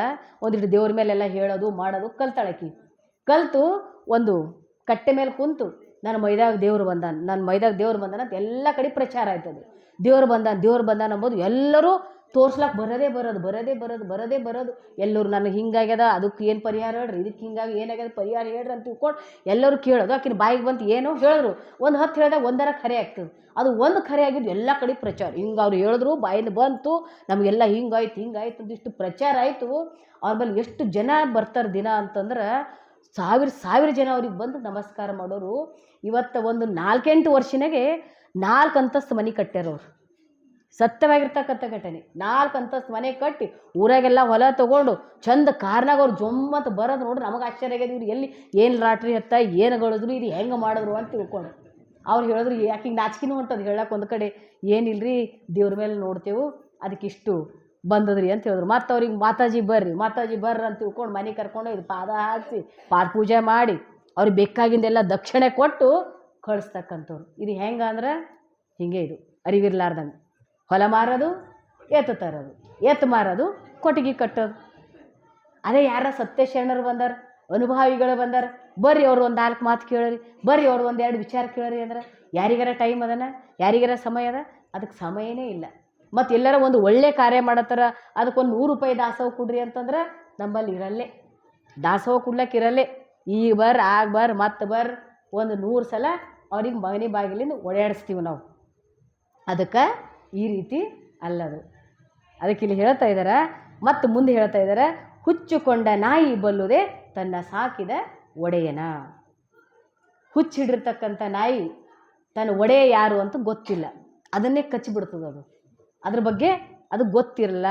ಅದೇ ರೀತಿಯಾಗಿ ನಾವು ಸಹ ಯಾವ ಹುಚ್ಚು ಹಿಡಿದು ನಮಗಂತಂದ್ರೆ ಇದು ಸಂಸಾರ ಅಂತಕ್ಕಂಥದ್ದು ಹುಚ್ಚು ಹಿಡಿದು ಬಿಟ್ಟದಂತ ನಮಗೆ. ಈ ಸಂಸಾರ ಅಂತಕ್ಕಂಥದ್ದು ಹುಚ್ಚು ಹಿಡಿದ ಮೇಲೆ ನಾವು ನಮ್ಮ ಒಡೆಯನನ್ನೇ ನಾವು ಮರೆತು ಬಿಟ್ಟಿದ್ದೇವೆ. ನಾವು ಪರಮಾತ್ಮನನ್ನೇ ಮರೆತು ಬಿಟ್ಟಿದ್ದೇವೆ. ಯಾವ್ದ್ರ ಹುಚ್ಚಿನಲ್ಲಿ? ಈ ಸಂಸಾರದ ಹುಚ್ಚಿನಲ್ಲಿ, ಇದು ಗಳಿಸೋದು, ಉಳಿಸೋದು, ಉಡೋದು, ತೊಡೋದು, ಈ ಹುಚ್ಚಿನಲ್ಲೇ ನಾವು ಪರಮಾತ್ಮನನ್ನು, ನಮ್ಮನ್ನು ಹುಟ್ಟಿಸ್ತಕ್ಕಂತಹ ಆ ಪರಮಾತ್ಮನನ್ನೇ ಮರೆತು ಬಿಟ್ಟಿದ್ದೆವು. ಯಾಕೆ ನಾವು ಮರೆತು ಬಿಟ್ಟಿದ್ದಕ್ಕಾಗಿ ನಾವು ಹೆಂಗೆ ಬದುಕ್ತಾ ಇದ್ದೀವಿ ಅಂದ್ರೆ ಬಡವರಾಗಿ ಬದುಕ್ತಾ ಇದ್ದೀವಂತ. ಒಂದು ವೇಳೆ ಪರಮಾತ್ಮನನ್ನು ಅರಿತು ಆ ಪರಮಾತ್ಮನ ಒಂದು ಅಚಿತ್ ಅಂಶವೇ ನಾವಿದ್ದೀವಂತ ನಾವು ತಿಳ್ಕೊಂಡು ಅರಿವಿನಿಂದ ಬದುಕ್ತೀವಂದ್ರೆ ನಾವು ಎಂತಹ ಬದುಕು ನಮ್ಮದಾಗ್ತದಂದ್ರೆ ಶ್ರೀಮಂತವಾಗಿರ್ತಕ್ಕಂಥ ಬದುಕು ನಮ್ಮದಾಗ್ತದಂತ್ರಿ. ಅದಕ್ಕೆ ಏನಾಗಿತ್ತಂತ ಜಾತ್ರೆ ನಡೆದಿತ್ತಂತ, ಲಕ್ಷಾಂತರ ಜನ ಜಾತ್ರೆಯೊಳಗೆ ಒಬ್ಬ ದೊಡ್ಡ ಶ್ರೀಮಂತ ಅವನ ಮಗನಿಗೆ ಕರ್ಕೊಂಡು ಜಾತ್ರೆಗೆ ಹೋದವ. ಜಾತ್ರೆಗೆ ಹೋದ, ಅಲ್ಲಿ ತೇರೆಲ್ಲ ಹೇಳ್ತಾ ಇದ್ರು, ನೂರಾರು ಜನ ನುಗ್ಲು ಅಂಥದ್ರಾಗ ಏನಾಯಿತು, ಒಂದು ದೊಡ್ಡ ಒಂದು ಭಜನಾ ತಂಡ ಬಂತು, ಯಾವುದೋ ಊರಿಂದ ತಂಡ ಬಂದ ತಕ್ಷಣವೇ ಅವ್ರು ಜೋರಾಗಿ ಅವರು ಬಂದು ರಭಸಕ್ಕೆ ಏನಾಯಿತು ಅಂದ್ರೆ ತಂದೆ ಮಗ ಕೈ ಬಿಡಿಸ್ಕೊಂಡ್ರು. ಕೈ ಬಿಡಿಸ್ಕೊಂಡ ತಕ್ಷಣ ತಂದೆ ಒಂದು ಕಡೆ, ಮಗ ಒಂದು ಕಡೆ ಆದ. ಮಗು ಸಣ್ಣದು, ಒಂದು 2-3 ವರ್ಷದ್ದು, ಅದು ಅಳ್ತಾ ಅಪ್ಪ ಅಪ್ಪ ಅಂತ ಅದು ಈ ಕಡೆ ಓಡಾಡ್ಲತ್ತು, ಅದು ಮಗ ಅಂತ ಅವ ಓಡಾಡ್ಲತ್ತ. ಅವಾಗ ಇದು ಮಗುವಿಗೆ ಏನು ತಂದೆ ಅಡ್ರೆಸ್ ಹೇಳಕ್ಕೆ ಬರಲ್ಲ, ಯಾವ ಊರು ಅಂತ ಹೇಳಕ್ಕೆ ಬರಲ್ಲ, ಅದಕ್ಕೆ ಏನೂ ಗೊತ್ತಾಗಿಲ್ಲ. ಅದಕ್ಕೆ ಅದು ತಳ್ಕೋತ ಎಕಡೋ ಹೋಯ್ತು. ತಂದೆ ಎಷ್ಟೆಲ್ಲ ಹುಡುಕ್ದ, ಕೊನೆ ತನಕ ಹುಡುಕ್ದ, ಒಟ್ಟು ಮಗ ಗೊತ್ತೇ ಆಗಲಿಲ್ಲ. ಅದು ಮಗು ಅಳ್ತಾ ಯಾರೋ ಪಾಪ ಅಂತ ತಿಳ್ಕೊಂಡು ಅದಕ್ಕೆ ಬಂಡೆ ಕೂಡಿಸ್ಕೊಂಡು ಅದಕ್ಕೆಲ್ಲೋ ಒಯ್ದು ಒಂದು ದೊಡ್ಡ ಊರಿಗೆ ಕರ್ಕೊಂಡು ಹೋದ್ರು. ಕರ್ಕೊಂಡು ನೀರು ಕುಡಿಸಿ ಅದಕ್ಕೆ ರೋಡಿನ ಮೇಲೆ ಬಿಟ್ಟು, ಅವಾಗ ಮಗು ಅಲ್ಲಿ ಇವ್ರಬಲ್ಲ ಇವ್ರ ಮುಂದೆಲ್ಲ ಭಿಕ್ಷೆ ಬೇಡಿ ತನ್ನ ಹೊಟ್ಟೆ ತೊಗೊಂಡು ತೆಳಗ ಮಲಗಿ ಅದು ಕಳೀತಾ ಹೋಯ್ತು. ಹಿಂಗೆ ಹೋಯ್ತು. ಅವ್ರು ಯಾರ ಬಲ್ಲಿ ಬೇಡ್ದ, ಯಾರು ಏನಾರ ಕೊಟ್ಟರು, ಅವ್ರು ಕೊಟ್ಟರು, ಇವ್ರು ಕೊಟ್ಟರು, ತಿನ್ನಬೇಕು, ಎಲ್ಲರ ಗುಡಿಯಾಗರ ಮಲ್ಕೋಬೇಕು, ಗಿಡ ತೆಳಗರ ಮಲ್ಕೋಬೇಕು, ಹೀಗೆ ಅವ್ನ ಜೀವನ ಆಯಿತು. ಸುಮಾರು ಒಂದು 18-20 ಆಯಿತು. ಏನಾಯಿತು ಅಂದ್ರೆ ಆ ಒಂದು ಪಟ್ಟಣಕ್ಕೆ ಅಲ್ಲಿ ಒಬ್ಬ ಶ್ರೀಮಂತ ಬಂದ ಅಲ್ಲೆಲ್ಲ ರೋಡು ಜಾಮ್ ಆಗಿಬಿಟ್ಟಿತ್ತು, ಟ್ರಾಫಿಕ್ ಜಾಮ್ ಆಗಿಬಿಟ್ಟಿತ್ತು. ಅಂಥ ಪ್ರಸಂಗದಲ್ಲಿ ಒಬ್ಬ ಹುಡುಗ, ಅದೇ ಭಿಕ್ಷುಕ ಹುಡುಗ, ಎಲ್ಲರ ಹತ್ರ ಹೋಗಿ 1 ರೂಪಾಯಿ ಕೊಡ್ರಿ, 2 ರೂಪಾಯಿ ಕೊಡ್ರಿ ಅಂತ ಭಿಕ್ಷೆಗೆ ಬೇಡ್ತಾ ಇದ್ದವ. ಭಿಕ್ಷೆ ಬೇಡ್ತಾ ಇದ್ದ. ಇವ ನೋಡಿದ್ರಂತ, ಶ್ರೀಮಂತ ನೋಡ್ದ. ಅವನಿಗೆ ನೋಡಿದ ತಕ್ಷಣವೇ ಅವನಿಗೇನೋ ಒಂಥರ ಒಳಗೆ ಕಳ್ಳು ಚೂರು ಆದಂಗೆ ಅನಿಸಿ ಅವನಿಗೆ ಹತ್ರ ಕರೆದು ಕೇಳ್ದ, ಯಾಕಪ್ಪ ನೀನು ಭಿಕ್ಷೆ ಬೇಡ್ತಾ ಇದ್ದಿ, ಏನಾರ ಕೆಲಸ ಮಾಡಬೇಕಲ್ಲ ಅಂತ ಕೇಳಿದ್ರು. ಅವಾಗ ಅವನಂತ, ನನಗೆ ಯಾರು ಕೆಲಸ ಕೊಡಬೇಕು, ಅದಕ್ಕೆ ನಾನು ಭಿಕ್ಷೆನೇ ಬೇಡ ಬದುಕಿನಿ, ನನಗೆ ಯಾರೂ ಕೆಲಸ ಕೊಡೋಲ್ಲ, ಅದಕ್ಕೆ ನಾನು ಜೀವನದಾಗ ಭಿಕ್ಷೆ ಬೇಡೇ ನಾನು ಬದುಕಿನಿ, ಅಲ್ಲಿ ಇಲ್ಲಿ ನಾನು ಮಲ್ಕೊಳ್ತೀನಿ ಅಂತ ಹೇಳ್ದೆ. ಅವಾಗ ಶ್ರೀಮಂತ ಅಂತ, ಅಲ್ಲ ನೀ ನನ್ನ ಜೊತೆ ಬಂದ್ರೆ ನಿನಗೊಂದು ಕೆಲಸ ಕೊಡ್ತೀನಿ, ಮತ್ತು ನನ್ನ ಜೊತೆ ಬರ್ತೇನೋ ಅಂತ ಕೇಳ್ದೆ. ಅವಾಗ ಆಯ್ತು ರೀ ಅಂತಂದ ಕಾರ್ನ ಕೂಡಿಸ್ಕೊಂಡ. ಒಂದು ದೊಡ್ಡ ಫಾರ್ಮ್ ಹೌಸ್ ಇತ್ತಂತ, ಒಂದು 1000 ಎಕರೆ ಫಾರ್ಮ್ ಹೌಸು. ಅಲ್ಲಿ ಹೋಗಿ ಅವನಿಗಿಟ್ಟು ಹೇಳ್ದೆ, ನೋಡಿ ಇವತ್ತಿನಿಂದ ಇಡೀ ಇದು ಫಾರ್ಮ್ ಹೌಸ್ ನೀನೇ ನೋಡ್ಕೊಳ್ಬೇಕು, ನಿನಗೆ ಊಟ ಇರೋದು ಎಲ್ಲ ನಾನು ವ್ಯವಸ್ಥೆ ಮಾಡ್ತೀನಿ ಅಂತ ಖುಷಿ ಆದವ. ಊಟ ಇರ್ಲಕ್ಕೆಲ್ಲ ವ್ಯವಸ್ಥೆ ಮಾಡೋದು, ಮತ್ತು ಇನ್ನೇನು ಬೇಕು ಅಂತ ತಿಳ್ಕೊಂಡು ಆಯ್ತು ರೀ ಅಂತ ತಿಳ್ಕೊಂಡು ಅವ ಒಪ್ಕೊಂಡ. ಅವ್ರ ಮೇಲೆ ಕೆಲಸ ಕುಡ್ದ. ಸುಮಾರು ಒಂದು 6-7 ತಿಂಗಳಾಯಿತು. 6-7 ತಿಂಗಳು ಆದಮೇಲೆ ಅಲ್ಲಿ ಆ ಶ್ರೀಮಂತ ಏನು ಮಾಡ್ದಂತ ಒಂದು ದೊಡ್ಡ ಸಭೆ ಕರೆದ. ಎಲ್ಲ ತನ್ನ ನೆಂಟರು ಇಷ್ಟು ಎಲ್ಲರಿಗೆ ಕರೆದ. ಯಾರಿಗೂ ಗೊತ್ತಿಲ್ಲ ಇವ ಯಾಕೆ ಕರೆದಾರ, ಏನು ಕಾರ್ಯಕ್ರಮದ ಏನದ ಅಂತ ಯಾರಿಗೂ ಗೊತ್ತಿಲ್ಲ. ಎಲ್ಲರೂ ಬಂದು ದೊಡ್ಡ ಸಭಾ ಇತ್ತು, ಎಲ್ಲರೂ ಬಂದರು. ಯಾಕೆ ಕರೆದ್ರ ಅಂತ ಗೊತ್ತಾಗಲಿಲ್ಲ. ಅಷ್ಟ್ರಾಗ ಎಲ್ಲರೂ ಬಂದವ್ರು ಕೇಳಿದ್ರು, ಯಾಕೆ ಕರೆದ್ರಿ, ಏನು ಕಾರಣ ಅದ, ಏನು ಕಾರ್ಯಕ್ರಮ ಅದ ಅಂದ್ರೆ, ಆಯಿತು ಒಂದು ಸ್ವಲ್ಪ ಹೊತ್ತು ನಿಂತು ನಿಮಗೆ ಹೇಳ್ತೀನಿ ಅಂತ ತಿಳ್ಕೊಂಡು ಎಲ್ಲರಿಗೂ ಕೂಡಿಸ್ದ. ಅಷ್ಟ್ರಾಗ ಅವ ಏನು ಹುಡುಗ ಇದ್ದನಲ್ಲ, ಅವ ಕರ್ಕೊಂಡು ತಂದಿದ್ದು ಭಿಕ್ಷುಕ ಹುಡುಗ, ಆ ಹುಡುಗಿಗೆ ಏನು ಮಾಡ್ದ, ತನ್ನ ಆ ಕೆಲಸದವ್ರ ಜೊತೆ ಒಂದು ಚಂದ ಬಟ್ಟೆ ಕೊಟ್ಟು ಅವನಿಗೆಲ್ಲ ಮುಖ ಎಲ್ಲ ಸೇವ್ ಮಾಡಿ, ಎಲ್ಲ ದಾಡಿ ಗಿಡಿ ಎಲ್ಲ ಮಾಡಿ, ಚೆಲ್ಲೋ ಕಟ್ಟಿಂಗ್ ಮಾಡಿ, ಅವನಿಗೆ ಚಲೋ ಇದು ಹೊಸ ಬಟ್ಟೆ ಹಾಕ್ಕೊಂಡು ಕರ್ಕೊಂಡು ತರ್ರಿ ಅಂತ ಹೇಳಿ ಕಳಿಸ್ದ. ಅವನಿಗೆಲ್ಲ ಚಂದ ನೀಟ್ ಮಾಡಿ ಹೊಸ ಬಟ್ಟೆ ಹಾಕ್ಕೊಂಡು ಕರ್ಕೊಂಡು ತಂದರು. ಸಭೆ ಒಳಗೆ ಕರ್ಕೊಂಡು ತಂದರು. ಅವ ಬಂದ, ಈ ಮಾಲೀಕನ ಹತ್ರ ಬಂದ, ನೆರೆದಿರ್ತಕ್ಕಂಥ ಏನು ಬಂದಿದ್ರ ನೆಂಟರು ಇಷ್ಟರು ಎಲ್ಲರೂ ಅವರಿಗೆಲ್ಲ ಹೇಳ್ದ, ಇವತ್ತು ನಾ ಯಾಕಿಂತ ಒಂದು ದೊಡ್ಡ ಸಭೆ ಕರೆದೀನಿ, ನಿಮಗೊಂದು ಘೋಷಣೆ ಮಾಡಬೇಕಾಗ್ಯದ, ಒಂದು ವಿಷಯ ತಿಳಿಸ್ಬೇಕಾಗ್ಯದ, ಅದಕ್ಕೆ ನಾನು ಈ ಸಭೆ ಕರೆದೀನಿ ಅಂತ ಹೇಳ್ದೆ ನಾನು. ಆವಾಗ ಎಲ್ಲರೂ ಏನು ಅಂತ ಕೇಳಿದ್ರು. ಏನು ಅಂತಂದ್ರೆ, ಸುಮಾರು ಒಂದು 18-20 ವರ್ಷ ಕೆಳಗೆ ನನ್ನ ಒಬ್ಬ ಏಕೈಕ ಪುತ್ರ, ಅವ ಮಗ ಜಾತ್ರೆ ಕಳೆದು ಹೋಗಿದ್ದ. ನನ್ನ ಮಗ ಸತ್ತು ಹೋಗ್ಯಾನ ಅಂತ ತಿಳ್ಕೊಂಡು ನಾನು ಭಾಳ ವ್ಯಥೆ ಪಡ್ತಾ ಇದ್ದೆ. ಅದಕ್ಕೆ ಇವತ್ತು ಆ ಮಗ ನನಗೆ ಸಿಕ್ಕ್ಯಾನ, ಇಡೀ ಒಂದು ನಾಸ್ತಿಯ ವಾರಸ್ದಾರ ಅಂತ ತಿಳ್ಕೊಂಡು ಅವನಿಗೆ ನಿಯುಕ್ತ ಮಾಡತ್ತೀನಿ, ಅದಕ್ಕೆ ನಿಮಗೆ ಕರೆಸಿದ್ದೀನಿ ಅಂತ ಹೇಳ್ದನಂತ. ಯಾರಿದ್ದು ನಾವು ಹುಡುಗ? ಆ ಭಿಕ್ಷುಕ ಹುಡುಗನೇ ಅವನ ಮಗ ಇದ್ದ. ಅವ್ರಿಗೆ ಇಡೀ ಕೋಟ್ಯಾಧೀಶ್ವರ ಆಸ್ತಿಯ ಒಡೆಯಾಗಿ ಮಾಡಿದವ. ಅವಾಗ ಕ್ಷಣದಲ್ಲಿ ಏನಾದನಂತವ, ಭಿಕ್ಷುಕ ಹೋಗಿ ಕೋಟ್ಯಾಧೀಶ್ವರ ಆದ. ಅದೇ ರೀತಿ ನಾವು ಸಹ ಈ ಒಂದು ಜಗತ್ತಿನ ಜಾತ್ರೆ ಒಳಗೆ ಬಂದು ಪರಮಾತ್ಮನಿಂದ ಬಿಡಿಸ್ಕೊಂಡು ಬಿಟ್ಟಿದ್ದೇವಲ್ಲ. ಈ ಜಗತ್ತಿನ ಜಾತ್ರೆ ಅದರ ನೋಡಿ, ಇದು ನಂದು ನಮ್ಮದು ಜಾತ್ರೆ, ಇದು ಏನು ಜಾತ್ರೆ ಅದ, ಈ ಜಾತ್ರೆ ಒಳಗೆ ಬಂದೀವಿ, ಪರಮಾತ್ಮನಿಂದ ಕೈ ಬಿಡಿಸ್ಕೊಂಡು ಬಿಟ್ಟಿವಿ. ಕೈ ಬಿಡಿಸ್ಕೊಂಡು ಬಿಟ್ಟು ನಾವೇನು ಅಂದ್ಕೊಂಡಿವಿ ಅಂದ್ರೆ, ಇಷ್ಟು ಹೊಲನೇ ನಂದು, ಇಷ್ಟು ಮನೆಯೇ ನಂದು, ಇಷ್ಟು ಇವರೇ ನನ್ನವರು, ಇಷ್ಟು ಇವರೇ ನನ್ನವರು ಅಂತ ತಿಳ್ಕೊಂಡು ಭಿಕ್ಷುಕರಂಗೆ ನಾವು ಬದುಕ್ತಾ ಇದ್ದೀವಿ. ಇದೆಲ್ಲ ಭಿಕ್ಷುಕರಂಗೆ ನಾವು ಬದುಕ್ತಾ ಇದ್ದೀವಿ ಅಂತ ಅದ್ರ ಶರಣರು ಅನುಭಾವಿಗಳು ಬಂದು ಹೇಳ್ತಾರೆ, ನೋಡು ನೀನು ಇಷ್ಟಕ್ಕೆ ಸೀಮಿತ ಅಲ್ಲ, ನೀನು ಯಾರಿಗೆ ಸೀಮಿತ ಇದ್ದೀನಿ, ನೀನು ಯಾರಿಗೆ ಸಂಬಂಧಪಟ್ಟ ಇದ್ದೀನಿ ಅಂದ್ರೆ ಆ ಪರಮಾತ್ಮನ ಸ್ವರೂಪನೇ ನೀನಿದ್ದೀನಿ, ಆ ಪರಮಾತ್ಮನ ಚಿತ್ ಬೆಳಕೆ ನೀನಿದ್ದೀಯ, ನೀನು ಸಾಮಾನ್ಯ ಅಲ್ಲ, ನಿನ್ನೊಳಗೆ ಭಾಳ ದೊಡ್ಡ ಶಕ್ತಿ ಅದ ಅಂತ ತಿಳ್ಕೊಂಡು ಆ ಮುಕ್ತಿಯ ಮಾರ್ಗ ನಮಗೆ ಕಲಿದ್ರು ಅಂದ್ರೆ ಆ ಮುಕ್ತಿ ನಾವು ಪಡ್ಕೊಂಡು ಇಡೀ ಮುಕ್ತಿ ಸಾಮ್ರಾಜ್ಯಕ್ಕೆ ನಾವು ಒಡೆಯರಾಗಿಬಿಡ್ತೀವಿ ಒಂದು ಕ್ಷಣದಲ್ಲಿ. ಯಾವ ಕ್ಷಣ ಅರಿವು ಬಂತು ಅಂದ್ರೆ ಮುಕ್ತಿ ಸಾಮ್ರಾಜ್ಯದ ಒಡೆಯರಾಗಿಬಿಡ್ತೀವಿ. ಅರಿವು ಇಲ್ಲ ಅಂತಂದ್ರೆ ಭಿಕ್ಷುಕರಂಗೆ ನಾವು ಬದುಕ್ತಾ ಇರ್ತೀವಿ. ಅಂತಹ ಬದುಕು ನಮ್ಮದಾಗಬಾರ್ದು. ಅದಕ್ಕೆ ಎಚ್ಚರಿಸ್ತಾರೆ, ಅದು ಹುಚ್ಚುಕೊಂಡ ನಾಯಿ ಬಲ್ಲುದೇ ತನ್ನ ಒಡೆಯನ. ನಾವು ಈ ಒಂದು ಸಂಸಾರ ಮೋಹದಲ್ಲಿ ಆ ಸಂಸಾರದ ಹುಚ್ಚು ಇಷ್ಟು ಹಿಡಿದೋಗ್ಯದಂದ್ರೆ ಇಲ್ಲಿ ಬಂದವರು ಭಾಳ ಪುಣ್ಯವಂತರು. ಏನಾರ ಒಂದು ಒಳ್ಳೆ ಕಾರ್ಯಕ್ರಮಕ್ಕೆ ಬರ್ರಿ ಅಂತಂದ್ರೆ ಮನೆ ಬಿಟ್ಟು, ಸಂಸಾರ ಬಿಟ್ಟು, ದುಕಾನ ಬಿಟ್ಟು ಒಟ್ಟು ಬರ್ಲಕ್ಕೆ ಪುರ್ಸೊತ್ತಿರಲ್ಲ. ದುಕಾನಾಗ ಇಷ್ಟು ಗಿರಾಕಿ ಆಯ್ತದ ಬಿಟ್ಟು ಹೆಂಗೆ ಬರಬೇಕು, 1-2 ತಾಸು ಕುಂತ್ರೆ ಇಷ್ಟು ಗಿರಾಕಿ ಹೋಗ್ತದೆ, ಇಷ್ಟು ನುಕ್ಸಾನ ಆಯ್ತದ. ಅದು ಬಿಟ್ಟು ಬಂದು ಅಲ್ಲೇನು ಕೊಡ್ತಾರೆ, ಅಲ್ಲೇನು ಸಿಗ್ತದೆ, ಅವ್ರೇನಾರ ನಮಗೇನಾರ ಕೊಡ್ತಾರೇನು. ಯಾಕಂದ್ರೆ ನಾವು ಯಾವತ್ತೂ ನಮ್ಮ ಮನುಷ್ಯರು ಹೆಂಗೆ ಅಂತಂದ್ರೆ ನಮ್ಗೆ ಯಾವಾಗಲೂ ವ್ಯಾಪಾರ ಬುದ್ಧಿ ಅಂತ್ರಿ. ಯಾವಾಗಲೂ ಏನಾರ ಸಿಗ್ತದಂದರೆ ನಾವು ಹೋಗೋರು, ಏನಾರ ಸಿಗ್ತದಂದರೆ ನಾವು ಬರೋರು. ಮತ್ತು ಯಾರ ಮನೆಗೆ ಬಂದು ಅತಿಥಿಗಳಿಗೆ ಭೀ ನಾವು ಸತ್ಕಾರ ಹೆಂಗೆ ಮಾಡ್ತೇವೆ ಅಂದ್ರೆ ಅವ್ರಿಂದ ಏನಾರ ಉಪಯೋಗ ಅದ ಅಂದರೆ ಅವ್ರಿಗೆ ಮಾಡೋರು. ಅವ್ರಿಂದ ಏನು ಉಪಯೋಗ ಇಲ್ಲ ಅಂದ್ರೆ ನಡಿ ಒಂದಿಟ್ಟು ಚಹಾ ಕುಡೀರಿ ನಡೀರಿ. ಅವ್ರಿಗೆ ಭಾಳ ಉಪಯೋಗ ಅದ ಅಂದ್ರೆ ಮನೆಗೆ ಕರೆಸಿ ಅದು ಮಾಡಿ ಇಂತೇಜ ಮಾಡಿ ಕಾಜು ಕೊಟ್ಟು ಕಿಸ್ಮಿಸ್ ಕೊಟ್ಟು ಅವ್ರಿಗೆ ಏನೆಲ್ಲ ಇಂತೇಜ ಮಾಡಿ ಯಾಕೆ ಮಾಡ್ತೇವೆ ಅಂದ್ರೆ ಅವರಿಂದ ನಮಗೇನಾದರೂ ಬೇಕು, ಅವರಿಂದ ನಮಗೇನಾರು ಉಪಯೋಗ ಅದ ಅಂದ್ರೆ ಸತ್ಕಾರ ಅದ. ಉಪಯೋಗ ಇಲ್ಲ ಅಂತಂದ್ರೆ ಅವರಿಂದ ನಾವು ಏನು ಮಾಡಲ್ಲ. ಅದಕ್ಕೆ ನಮ್ಮ ತಂದೆ ತಾಯಿಗಳು ಇವತ್ತು ನಾವು ಯಾಕೆ ಹಂಗೆ ಮಾಡ್ತಾ ಇದ್ದೀವಿ ಅಂದ್ರೆ ಅವ್ರಿಂದ ನಮಗೇನು ಉಪಯೋಗ ಇಲ್ಲ. ಅದ್ರಲ್ಲಿ ಉಪಯೋಗ ಏನದ ಅದು ಹೆಂಗಂದ್ರೆ ಗೊಡ್ಡ ಆಕಳುಗಳು ಇದ್ದಂಗೆ, ವಯಸ್ಸಾಗಿದ್ದು ಮುದಿ ಆಕಳುಗಳಿಗೆ ಯಾರಿಗೆ ಬೇಕಾಗ್ಯಾವ, ಅವು ಕಸಾಯಿ ಖಾನೆಗೆ ಹೋಗ್ಬೇಕು. ಅದು ನಮ್ಮ ಸಂಪ್ರದಾಯ ಅಲ್ಲ.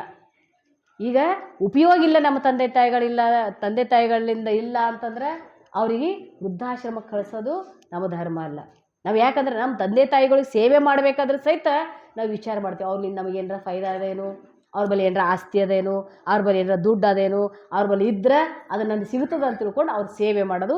ಇಲ್ಲ ಆಯ್ತಂದ್ರೆ ಅವರಿಗೆ ದೂರ ಮಾಡ್ತಕ್ಕಂಥದ್ದು. ಅದಕ್ಕೆ ಇದು ಆಗಬಾರ್ದು. ಹುಚ್ಚುಕೊಂಡ ನಾಯಿ ಬಲ್ಲುದೇ ತನ್ನ ಸಾಕಿದ ಒಡೆಯನ. ಇದು ಕಾರಣ ಒಡಲ ಪಡದೆಡೇನು, ಮಡದಿಯ ನೆರೆಯಿದಡೇನು, ಒಡವೆಯ ಗಳಿಸಿದಡೇನು, ಶಿವನೇ ನಿಮ್ಮ ನರಿಯದ ಮನುಜನ ಒಡಲೆಂಬುದು ಅದು ಹೊಲೆ ಜೋಗತಿಯ ಒಡೆದ ಸೋರೆಯ ಅಂತೆ ಕಾಣ ಅಂತ ಹೇಳ್ತಾ ಇದ್ದಾರೆ ಕಲಿದೇವರ ದೇವ.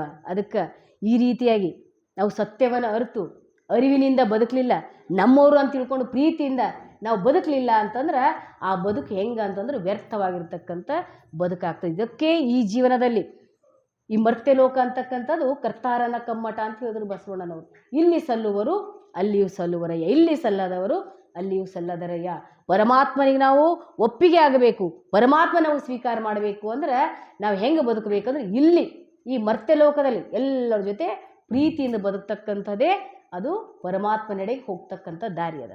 ಇಲ್ಲಿ ಎಲ್ಲರಿಗೆ ಬೇಕಾಗ್ಲಾರ್ದಂಗೆ ಬದುಕ್ದೇವು ಅಂತ ನಾವು ಎಷ್ಟು ಪೂಜೆ ಮಾಡಲಿ, ಎಷ್ಟು ಧ್ಯಾನ ಮಾಡಲಿ, ಎಲ್ಲರ ಕೈಯಿಂದ ಅನಿಸ್ಕೊಂಡು ಎಲ್ಲರ ಕೈಯಿಂದ ಬೇಜಾರು ಮಾಡ್ಕೊಂಡು ಬದುಕಿದ್ರೆ ಅದು ವ್ಯರ್ಥ.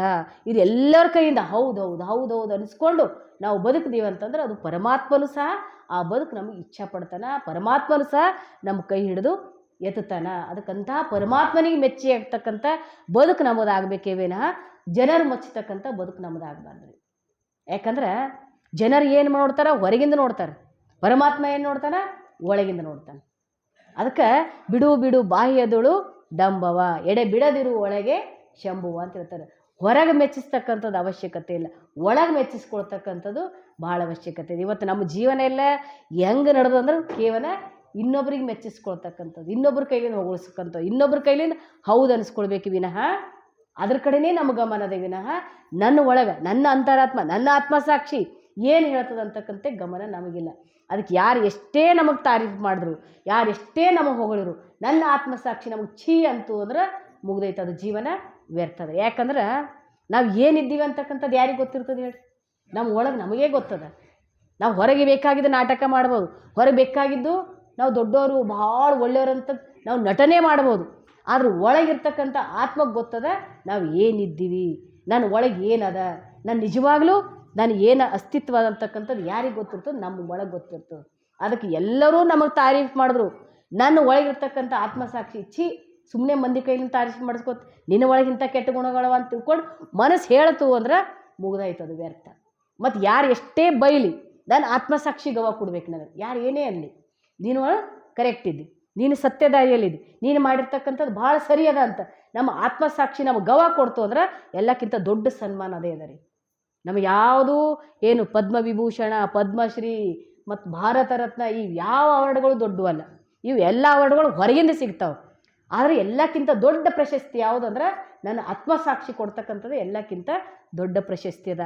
ಅದೇ ರೀತಿಯಾಗಿ ಆತ್ಮಸಾಕ್ಷಿಯಾಗೇ ಬದುಕಿರ್ತಕ್ಕಂಥವ್ರು ಶರಣರು. ಅದಕ್ಕೆ ನಿನ್ನ ಪಾದಸಾಕ್ಷಿ ಎನ್ನ ಮನಸ್ಸಾಕ್ಷಿ, ಆತ್ಮಸಾಕ್ಷಿಯಾಗಿ ನಾವು ಬದುಕಬೇಕೇವೇನ ಇನ್ನೊಬ್ಬರ ಸಾಕ್ಷಿಯಾಗಿ ಬದುಕ್ತಕ್ಕಂಥದ್ದು ಅಲ್ಲ. ಅದಕ್ಕೆ ಪರಮಾತ್ಮನನ್ನು ನಾವು ಮೆಚ್ಚಿಸ್ಕೊಳ್ಬೇಕು. ಜೀವನದಲ್ಲಿ ಬಂದಾಗ ಆ ಪರಮಾತ್ಮ ನಡೆಗೆ ಹೋಗಬೇಕು ಅಂದರೆ ನಾವು ಆತ್ಮಸಾಕ್ಷಿಯಾಗಿ ಬದುಕ್ತಕ್ಕಂಥದ್ದು ಬಹಳ ಅವಶ್ಯಕತೆ ಇದೆ. ಅಂಥ ಒಂದು ಜೀವನ, ಅಂಥ ಒಂದು ಸಾಧನೆ, ಅಂಥ ಒಂದು ಅರಿವಿನ ಬದುಕು ನಮ್ಮದೆಲ್ಲ ಆಗಲಿ ಅಂತ ಹೇಳ್ತಾ ಆ ಶರಣರಲ್ಲಿ ನನ್ನೆರಡು ಮಾತುಗಳು ಗುರುವಿನ ಪಾದಕ್ಕೆ ಅರ್ಪಣೆ ಮಾಡ್ತೀನಿ.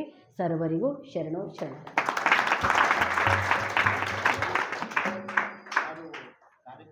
ವಿಶೇಷವಾಗಿ ಇವತ್ತು ಇನ್ನೊಂದು ಸೂಚನೆಯನ್ನು ಕೊಡಬೇಕಾಗಿದೆ. ತಮಗೆಲ್ಲ ಗೊತ್ತಿರಬೇಕು, ಪ್ರತಿ ವರ್ಷ ತಾವು ವಚನ ವಿಜಯೋತ್ಸವ ಅಂತಕ್ಕಂಥ ಅದ್ಭುತ ಕಾರ್ಯಕ್ರಮದಲ್ಲಿ ಬರ್ತಾಯಿದ್ದೀರಿ. ಬಹಳ ಕಾರ್ಯಕ್ರಮದಲ್ಲಿ ಭಾಗಿಯಾಗಿ ಅದರ ಆನಂದವನ್ನು ತಾವೆಲ್ಲ ಪಡ್ಕೊಂಡಿದ್ದೀರಿ. ಆ ಒಂದು 2-3 ವರ್ಷದಿಂದ ಕಾರ್ಯಕ್ರಮ ಸ್ವಲ್ಪ ಅಂದರೆ ಕೊರೋನಾ ಬಂತು, ಕೆಲವೊಂದು ಘಟನೆಗಳಿಂದ ಅದು ಸಂಕ್ಷಿಪ್ತವಾಗಿ ನಾವೆಲ್ಲ ಮಾಡಿದ್ದೀವಿ. ಅದು ಬಿಟ್ಟಿಲ್ಲ. ಅದು ಶರಣರ ಕಾರ್ಯ ಎಂತಹ ಪ್ರಸಂಗ ಬರಲಿ ಅದನ್ನು ಮುಂದುವರಿಸ್ಕೊಂಡು ಹೋಗಬೇಕು ಅನ್ನೋ ಒಂದು ವಿಚಾರದಿಂದ ನಾವು ಮನೆಯಲ್ಲಿ ಸಂಕ್ಷಿಪ್ತವಾಗಿ ಮಾಡ್ಕೊಂಡು ಬಂದಿದ್ದೀವಿ. ಈ ವರ್ಷ ಭಾಳ ವಿಶೇಷವಾಗಿ ಅದು ಮತ್ತೆ ಮೊದಲ ವೈಭವದಿಂದ ಮಾಡಬೇಕು ಅನ್ನೋ ಉದ್ದೇಶದಿಂದ ಪೂಜ್ಯ ಗಂಗಾಂಬಿಕೆ ಅಕ್ಕನವರು ಮೊದಲು ಇಬ್ಬರು ಅಕ್ಕದೇರು ಸೇರಿ ಮಾಡ್ತಿದ್ರು. ಅದು ಎಂಥ ಅದ್ಭುತ ಕಾರ್ಯ ಮಾಡ್ತಿದ್ರು. ಅಲ್ಲಿ ಬಂದಿರತಕ್ಕಂಥ ಅನುಭಾವಿಗಳು, ಹಿರಿಯರು, ದೊಡ್ಡ ದೊಡ್ಡ ವ್ಯಕ್ತಿಗಳು ಅವರೆಲ್ಲ ಎಷ್ಟು ಆಶ್ಚರ್ಯ ಪಡ್ತಿದ್ರು. ಇಬ್ಬರು ಹೆಣ್ಣುಮಕ್ಕಳು ಸೇರಿ ಇಂಥ ಒಂದು ಕಾರ್ಯ ಮಾಡ್ತಾಯಿದ್ರು, ಇಷ್ಟು ಸಂಘಟನೆಯನ್ನು ಕಟ್ಟಿ ಇಂಥ ಅದ್ಭುತ ಕಾರ್ಯ ಮಾಡ್ತಾಯಿದ್ದಾರಲ್ಲ ಅಂತ ತಿಳ್ಕೊಂಡು ಭಾಳ ಮೆಚ್ಚುಗೆ ಸೂಚಿಸ್ತಾಯಿದ್ರು. ಅಂಥ ಕಾರ್ಯ ಮಾಡ್ಯಾರ. ಇವತ್ತು ಅಕ್ಕವ್ರು ಲಿಂಗೈಕ್ಯರಾಗ್ಯಾರ. ಈಗ ಪರಮ ಪೂಜ್ಯ ನಮ್ಮ ಗಂಗಾಂಬಿಕೆ ಅಕ್ಕನವರ ನೇತೃತ್ವದಲ್ಲಿ ಕಾರ್ಯಕ್ರಮ ಭಾಳ ಅದ್ಭುತವಾಗಿ ಮಾಡಬೇಕು ಅಂತ ತಿಳ್ಕೊಂಡು ಹಮ್ಮಿಕೊಂಡಿದ್ದಾರೆ. ಅದು ಇದೇ ಫೆಬ್ರವರಿ 10, 11, 12 3 ದಿವಸಗಳ ಪರ್ಯಂತರ ಭಾಳ ಅರ್ಥಪೂರ್ಣವಾಗಿ ಕಾರ್ಯಕ್ರಮ ನೆರವೇರ್ತಾ ಇದೆ. ಕಾರ್ಯಕ್ರಮದ ಸ್ವಲ್ಪ ವಿವರಣವನ್ನು ಕೊಡ್ತಾ ಇದ್ದೀನಿ. 10ನೇ ತಾರೀಕು ಬೆಳಗ್ಗೆ 8 ಗಂಟೆಗೆ ಸಾಮೂಹಿಕವಾಗಿರ್ತಕ್ಕಂತಹ ಲಿಂಗ ಪೂಜೆ. ಲಿಂಗ ಪೂಜೆಯಲ್ಲಿ ನಾವೆಲ್ಲರೂ ಭಾಗಿಯಾಗಬೇಕು ರೀ. ಏನು ಬೀದರ್ ಭಾಳ ದೂರಿಲ್ಲ, ಒಂದು ಅರ್ಧ ಗಂಟೆ ಒಳಗೆ ನೀವು ಬೀದರ್ಗೆ ಬಂದು ಬಿಡ್ತೀರಿ. 7:15 ನೀವು ಇಲ್ಲಿಂದ ಬಿಡ್ತೀರಿ ಅಂದರೆ 8 ಗಂಟೆಗೆ ಬೀದರ್ನಲ್ಲೇ ಇರ್ತೀರಿ. ಭಾಳ ಅದ್ಭುತವಾಗಿರ್ತಕ್ಕಂಥ ಕಾರ್ಯದ ರೀ ಲಿಂಗ ಪೂಜೆ. ಲಿಂಗ ಪೂಜೆ ಅಂದರೆ ಏನು, ಯಾಕೆ ಮಾಡಬೇಕು, ಅದರಿಂದ ವೈಜ್ಞಾನಿಕವಾಗಿರ್ತಕ್ಕಂತಹ ನಮಗೆ ಏನು ಉಪಯೋಗಗಳವ ನಾವು ತಿಳ್ಕೊಳ್ಬೇಕಾಗ್ಯದ. ಯಾಕಂದರೆ ಲಿಂಗ ಪೂಜೆ ಬಸವಣ್ಣನವರು ಲಿಂಗವನ್ನು ಆವಿಷ್ಕಾರ ಮಾಡಿ ಇವತ್ತು ಜಗತ್ತಿಗೆ ಅದು ಯಾಕೆ ಕೊಟ್ಟರು ಅಂದರೆ ಯಾವುದೋ ಒಂದು ಮೂಢ ರೀತಿಯಿಂದಲ್ಲ, ಅದರಿಂದ ಬಹಳ ವೈಜ್ಞಾನಿಕವಾಗಿ ನಾವು ಆ ಒಂದು ಅಂಶ ಇರೋದರಿಂದ ಆ ಲಿಂಗ ಪೂಜೆ ಮಾಡಿದ್ರೆ ನಮ್ಮ ಮಾನಸಿಕ ಮತ್ತು ದೈಹಿಕ ಇವೆರಡೂ ರೋಗಗಳು ಬರಲಾರ್ದೇ ನಾವು ಬಹಳ ಸ್ವಸ್ಥವಾಗಿರಲಿಕ್ಕೆ ಈ ಶಿವಯೋಗ ಭಾಳ ಅನುಕೂಲ ಆಗ್ತದೆ. ಅಂಥ ಒಂದು ವೈಜ್ಞಾನಿಕವಾಗಿರ್ತಕ್ಕಂತಹ ಆ ಲಿಂಗ ಪೂಜೆಯಲ್ಲಿ ನಾವೆಲ್ಲ ಭಾಗಿಯಾಗಬೇಕು ರೀ. ಲಿಂಗ ಪೂಜೆ ಅಂದರೆ ನಿಮಗೆಲ್ಲ ಗೊತ್ತದ. ಲಿಂಗ ಅಂತಂದ್ರೆ ನಾವು ಯಾವುದೋ ಹೊರಗಿನ ವಸ್ತುವಿನ ಪೂಜೆ ಮಾಡ್ತಕ್ಕಂಥದ್ದಲ್ಲ. ಲಿಂಗ ಪೂಜೆ ಅಂದರೆ ಯಾವುದು, ನಾನು ಒಳಗೆ ಇರ್ತಕ್ಕಂಥ ಅರಿವಿನ ಸ್ವರೂಪವೇ ಆಗಿರ್ತಕ್ಕಂತಹ ಆ ಒಂದು ಸಾಕಾರವಾಗಿರ್ತಕ್ಕಂಥ ಲಿಂಗವನ್ನು ಪೂಜೆ ಮಾಡ್ತಾ ಆ ಶಿವಯೋಗ ನಾವು ಯಾಕೆ ಮಾಡಬೇಕು, ಲಿಂಗ ಪೂಜೆ ಯಾಕೆ ಮಾಡಬೇಕು ಅಂದರೆ ಆ ಲಿಂಗ ಪೂಜೆಯನ್ನು ಮಾಡ್ತಾನೆ ನನ್ನ ಒಳಗೆ ಅರಿವು ಜಾಗೃತಿ ಮಾಡ್ಕೊಳ್ತಕ್ಕಂಥದ್ದು. ನನ್ನ ಒಳಗೆ ಅರಿವು ಜಾಗೃತಿ ಮಾಡ್ಕೊಳ್ತಕ್ಕಂಥದ್ದು. ಯಾವ ಅರಿವು ಅಂದರೆ ಪರಮಾತ್ಮ ನನಗೆ ಬಿಟ್ಟು ದೂರ ಇಲ್ಲ, ಮಣ್ಣ ಬಿಟ್ಟು ಮಡಿಕೆ ಇಲ್ಲ, ತನ್ನ ಬಿಟ್ಟು ದೇವರಿಲ್ಲ. ಪರಮಾತ್ಮ ನನ್ನ ಒಳಗಿದೆ, ಅದನ್ನು ನಾನೇ ಪರಮಾತ್ಮನ ಸ್ವರೂಪವೇ ನಾನಿದ್ದೀನಿ ಅಂತಕ್ಕಂಥ ಅರಿವು ಜಾಗೃತಿ ಮಾಡ್ಕೊಳ್ತಕ್ಕಂಥದ್ದೇ ಲಿಂಗ ಪೂಜೆ ಅದ ರೀ. ಯಾಕಂದ್ರೆ ನಾವೆಲ್ಲ ಲಿಂಗ ಪೂಜೆಗೆ ಏನು ಹೇಳ್ತೀವಿ, ಎಲ್ಲ ನಮ್ಮ ಹಿರಿಯರು ನಮ್ಮ ಮೊದಲಿನವರೆಲ್ಲ ಲಿಂಗ ಪೂಜೆ ಎದ್ದು ಸ್ನಾನ ಮಾಡಿದ ತಕ್ಷಣ ಏನಂತೇವೆ, ಪೂಜೆ ಮಾಡಿಕೊಂಡೆ ಅಂತ ಕೇಳ್ತೇವೆ. ದೇವ್ರ ಪೂಜೆ ಮಾಡಿದ್ರೇನು ಅಂತೇವೆ. ಲಿಂಗ ಪೂಜೆ ನೀವು ಸಹಜವಾಗಿ ನೀವು ಇಲ್ಲೆಲ್ಲ ಹೆಂಗೆ ಮಾತಾಡ್ತಿರೋ ಗೊತ್ತಿಲ್ಲ, ನಮ್ಮಲ್ಲೆಲ್ಲ ನಮ್ಮ ಉದೇರೆಲ್ಲ ನಮಗಂತೀರು ಪೂಜೆ ಮಾಡಿಕೊಂಡೆ ಅಂತ ಕೇಳ್ತೀವಿ. ಪೂಜೆ ಮಾಡಿಕೊಂಡೆ ಅಂದ್ರೆ ಅರ್ಥ ಇದು ಲಿಂಗ ಪೂಜೆ ಅಂದ್ರೆ ನನ್ನ ಪೂಜೆಯನ್ನು ನಾನೇ ಮಾಡ್ಕೊಳ್ತಕ್ಕಂಥದ್ದು. ಎನ್ನ ಕಾಲೇ ಕಂಬ ದೇಹವೇ ದೇಗಿಲ್ಲ ಅಂದ್ರೆ ಅಂಗ್ರಿಯೋಪಾಸನೆ ಅಂತ ಹೇಳ್ತಾರೆ. ಹಂಗೆ ಆ ಲಿಂಗ ಅಂತಂದ್ರೆ ನನ್ನ ಒಳಗೆ ಇರ್ತಕ್ಕಂಥ ಅರಿವಿನ ಸ್ವರೂಪವೇ, ಅದನ್ನು ಜಾಗೃತಿ ಮಾಡ್ತಕ್ಕಂಥದ್ದೇ ಲಿಂಗ ಪೂಜೆ. ಆ ಲಿಂಗ ಪೂಜೆಯಲ್ಲಿ ನಾವೆಲ್ಲರೂ ಭಾಗಿಯಾಗಬೇಕು ರೀ. ಭಾಳ ಆನಂದ, ಭಾಳ ಅದ್ಭುತವಾಗಿರ್ತಕ್ಕಂಥದ್ದು ಅಂಥ ಒಂದು ದಿವ್ಯವಾಗಿರ್ತಕ್ಕಂಥ ಲಿಂಗ ಪೂಜೆಯಲ್ಲಿ ನಾವೆಲ್ಲ ಭಾಗಿಯಾಗೋಣ. ತಾವು ಸಹ ಹೆಚ್ಚಿನ ಸಂಖ್ಯೆಯಲ್ಲಿ ಬರಬೇಕು. ಮತ್ತು ಬೆಳಗ್ಗೆ 11 ಗಂಟೆಗೆ ಅಲ್ಲಿ ಉದ್ಘಾಟನೆ ಕಾರ್ಯಕ್ರಮ ಇರ್ತದೆ. ಉದ್ಘಾಟನೆಯಲ್ಲಿ ನಮ್ಮ ಕರ್ನಾಟಕದ ಸ್ಪೀಕರ್ ಆಗಿರ್ತಕ್ಕಂಥವ್ರು UT ಖಾದರ್ ಅಂತ, ಅವರು ಅನ್ಯ ಧರ್ಮೀಯರು ಇದ್ದರೂ ಸಹಿತ ಬೆಳಗಾವಿಯಲ್ಲಿ ಒಂದು ದೊಡ್ಡ ವಿಧಾನಸಭಾದಲ್ಲಿ ನಿಮಗೆಲ್ಲ ಗೊತ್ತಿರಲಿಕ್ಕಿಲ್ಲ, ಆ ದೊಡ್ಡ ಅಧಿವೇಶನ ಆಗ್ತದೆ. ಅಲ್ಲಿ ಜಗತ್ತಿನ ಮೊಟ್ಟ ಮೊದಲನೇ ಪಾರ್ಲಿಮೆಂಟ್ ಅನುಭವ ಮಂಟಪ ಅಂತಕ್ಕಂಥ ಭಾಳ ದೊಡ್ಡ ತೈಲ ಚಿತ್ರವನ್ನು ಅಲ್ಲಿ ನಿರ್ಮಾಣ ಮಾಡಲಿಕ್ಕೆ ಅವರು ಅವಕಾಶ ಕೊಟ್ಟಿದ್ದಾರೆ. ಅಲ್ಲಿ ಬಂದಿರತಕ್ಕಂಥವ್ರು ಎಲ್ಲರೂ ಅನುಭವ ಮಂಟಪದ ಬಗ್ಗೆ ನೋಡ್ತಾರೆ, ಅಧ್ಯಯನ ಮಾಡ್ತಾರೆ, ಅದ್ರ ಬಗ್ಗೆ ಎಲ್ಲ ತಿಳ್ಕೊಳ್ತಾರೆ. ಅದಕ್ಕೆ ಅಂಥ ಒಂದು ಅವಕಾಶ ಕೊಟ್ಟಿದ್ದಕ್ಕಾಗಿ ಅವರಿಗೊಂದು ಗೌರವ ಸಮರ್ಪಣೆ ಮಾಡಬೇಕು ಅಂತ ತಿಳ್ಕೊಂಡು ಅವರಿಗೆ ಕರೆಸ್ತಾ ಇದ್ದಾರೆ. ಅವರು ಆ ಕಾರ್ಯಕ್ರಮದಲ್ಲಿ ಬರ್ತಾ ಇದ್ದಾರೆ. ಮತ್ತು ಮಧ್ಯಾಹ್ನ 3 ಗಂಟೆಗೆ ಆರೋಗ್ಯದ ಚಿಂತನೆ ಆಗ್ತದೆ. ನೀವೆಲ್ಲ ಯೂಟ್ಯೂಬ್ನಲ್ಲಿ ನೋಡಿರ್ಬೇಕು, ವೈದ್ಯ ಚೆನ್ನಬಸವಣ್ಣ ಅಂತ ಟೈಪ್ ಮಾಡಿದ್ರೆ ಅವ್ರು ಬರ್ತಾರೆ. ಅವರು ಭಾಳ ಅದ್ಭುತವಾಗಿ ಆರೋಗ್ಯದ ಬಗ್ಗೆ ಹೇಳ್ಕೊಡ್ತಾರೆ. ಅಂಥ ಒಂದು ಆರೋಗ್ಯದ ಬಗ್ಗೆ ಇವತ್ತು ನಮ್ಮ ಆರೋಗ್ಯ ನಾವು ಕಳ್ಕೊಳ್ತಾ ಇದ್ದೀವಿ. ಇವತ್ತು ಯಾರೂ ನಾವು ಆರೋಗ್ಯವಂತರಾಗಿ ಇದ್ದೀವಿ ಅಂತ ಹೇಳಿಕ್ಕೆ ಸಾಧ್ಯನೇ ಇಲ್ಲ. ಪ್ರತಿಯೊಬ್ಬರು ಏನಾದರೂ ಒಂದು ರೋಗದಿಂದ ನಾವು ಬಳಲ್ತಾ ಇದ್ದೀವಿ. ಯಾಕೆ ಇದು ಎಲ್ಲ ಏನು ಕಾರಣ? ನಮ್ಮ ಆರೋಗ್ಯ ಹದಗೆಡಲಿಕ್ಕಂದ್ರೆ ನಮ್ಮ ಜೀವನ ಶೈಲಿಯೇ ಇದಕ್ಕೆಲ್ಲ ಕಾರಣ. ಅದಕ್ಕೆ ಆ ಆರೋಗ್ಯ ಹೆಂಗೆ ಕಾಪಾಡ್ಕೊಳ್ಬೇಕು, ಆರೋಗ್ಯದಿಂದ ಇರಬೇಕಾದ್ರೆ ನಾವು ಜೀವನ ಶೈಲಿ ಹೇಗಿರಬೇಕು, ಎಲ್ಲವನ್ನು ಅವರಲ್ಲಿ ತಿಳಿಸ್ಕೊಡ್ತಾ ಇದ್ದಾರೆ. ಅದು ಕಾರ್ಯಕ್ರಮದಲ್ಲೂ ಸಹ ನಾವು ಬರಬೇಕು ರೀ. ಯಾಕಂದರೆ ಇವತ್ತು ಆರೋಗ್ಯ ಭಾಗ್ಯ ನಾವು ಕಳ್ಕೊಳ್ತಾ ಇದ್ದೀವಿ. ಏನಿದ್ರೂ ಸಹಿತ ಆರೋಗ್ಯ ಇಲ್ಲ ಇತ್ತಂದ್ರೆ ನಮಗೇನೂ ಮಾಡಲಿಕ್ಕೆ ಸಾಧ್ಯ ಇಲ್ಲ. ಅದಕ್ಕೆ ಆರೋಗ್ಯನೇ ಎಲ್ಲಕ್ಕಿಂತ ದೊಡ್ಡ ಭಾಗ್ಯ ಇರೋದರಿಂದ ಆರೋಗ್ಯ ನಾವು ಹೇಗೆ ಇಟ್ಕೊಳ್ಬೇಕು ಅಂತಕ್ಕಂಥದ್ದನ್ನೆಲ್ಲ ಅವ್ರು ಭಾಳ ವೈಜ್ಞಾನಿಕವಾಗಿ ಹೇಳ್ಕೊಡ್ತಾ ಇದ್ದಾರೆ. ಅಂಥ ಕಾರ್ಯಕ್ರಮದಲ್ಲಂತೂ ನಾವು ಬರಲೇಬೇಕು. ಅದು ಕಾರ್ಯಕ್ರಮವೂ ಇರ್ತದೆ. ಮತ್ತು ಸಾಯಂಕಾಲ ಅದ್ಭುತವಾಗಿ ಮಹಾಕ್ರಾಂತಿ ಅಂತಕ್ಕಂತಹ ನಾಟಕವನ್ನು ಅಲ್ಲಿ ಸಣ್ಣ ಮಕ್ಕಳು ಇಷ್ಟು ಅದ್ಭುತವಾಗಿ ನಾಟಕ ಪ್ರದರ್ಶನ ಮಾಡ್ತಾರೆ. ಅದು ನಾವು ನೋಡಲೇಬೇಕು ರೀ, ಒಂದು ಸಲ ಅದು ನೋಡಲೇಬೇಕು. ಅಷ್ಟು ಅದ್ಭುತವಾಗಿರ್ತಕ್ಕಂಥ ನಾಟಕವನ್ನು ಅಲ್ಲಿ ನೆರವೇರ್ತಾ ಇದೆ. ಮತ್ತು 11ನೇ ತಾರೀಕು ಬೆಳಗ್ಗೆ 8 ಗಂಟೆಗೆ ವಚನ ಪಾರಾಯಣ, ಸಾಮೂಹಿಕವಾಗಿರ್ತಕ್ಕಂಥ ವಚನ ಪಠಣವನ್ನು ನೆರವೇರ್ತಾ ಇದೆ. ಯಾಕಂದರೆ ನಿಮಗೆಲ್ಲ ಗೊತ್ತು, ವಚನ ಅಂದರೆ ಅವು ಸಾಮಾನ್ಯವಾಗಿರ್ತಕ್ಕಂಥವಲ್ಲ. ವಚನ ಅಂದರೆ ಮಂತ್ರಗಳು.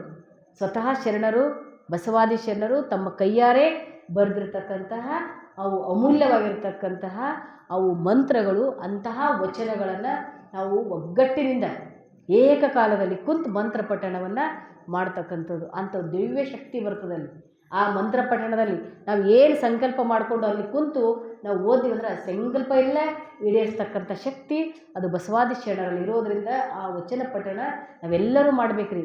ಅದಕ್ಕೆ ಶಿವಯೋಗಿ ಸಿದ್ದರಾಮೇಶ್ವರ ಹೇಳ್ತಾರೆ ಒಂದು ಕಡೆ, ಎಮ್ಮ ವಚನದೊಂದು ಪಾರಾಯಣಕ್ಕೆ ವ್ಯಾಸರದೊಂದು ಪುರಾಣ ಸಮಬಾರದು, ಎಮ್ಮ ವಚನದ 101 ಅಧ್ಯಯನಕ್ಕೆ ಶತರುದ್ರ ಯಾಗ ಸಮಬಾರದು ಅಂತ ಹೇಳ್ತಾರೆ. ಒಂದು ವಚನ ಹೋದ್ರೆ ಒಂದು ಪುರಾಣ ಹೇಳಿಸಿದಷ್ಟು ಪುಣ್ಯ ಬರ್ತದೆ.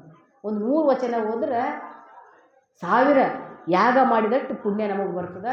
ಅಂಥ ಪವಿತ್ರವಾಗಿರ್ತಕ್ಕಂಥ ವಚನಗಳು ನಾವು ಏಕಕಾಲಕ್ಕೆ ಅದನ್ನು ಪಠಣ ಮಾಡ್ತಕ್ಕಂಥದ್ದೇ ಒಂದು ಅದ್ಭುತವಾಗಿರ್ತಕ್ಕಂಥದ್ದು. ಅಂತಹ ವಚನಗಳು ನಾವಲ್ಲಿ ಪಾರಾಯಣ ಮಾಡೋದು. ನೀವೆಲ್ಲ ತೆಲುಗು ಇರ್ಬೋದು ಅಥವಾ ಇಲ್ಲಿ ಕನ್ನಡ ಬಂದಿದ್ದವ್ರೂ ಇರ್ಬೋದು. ತಾವೆಲ್ಲ ನಿಮಗೆ ತೆಲುಗು ಬಂದರೆ ತೆಲುಗುನೇ ಪುಸ್ತಕ ತೊಗೊಂಡು ಬಂದು ಅಲ್ಲಿ ಓದ್ಬೋದು. ಅಲ್ಲಿ ಪುಸ್ತಕಗಳು ಕೊಡ್ತಾರೆ.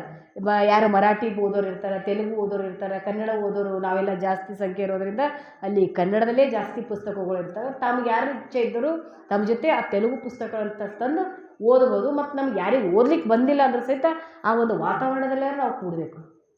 ಆ ವಾತಾವರಣದಲ್ಲಿ ಒಂದು ದಿವ್ಯ ಶಕ್ತಿ ನಿರ್ಮಾಣ ಆಗ್ತದೆ.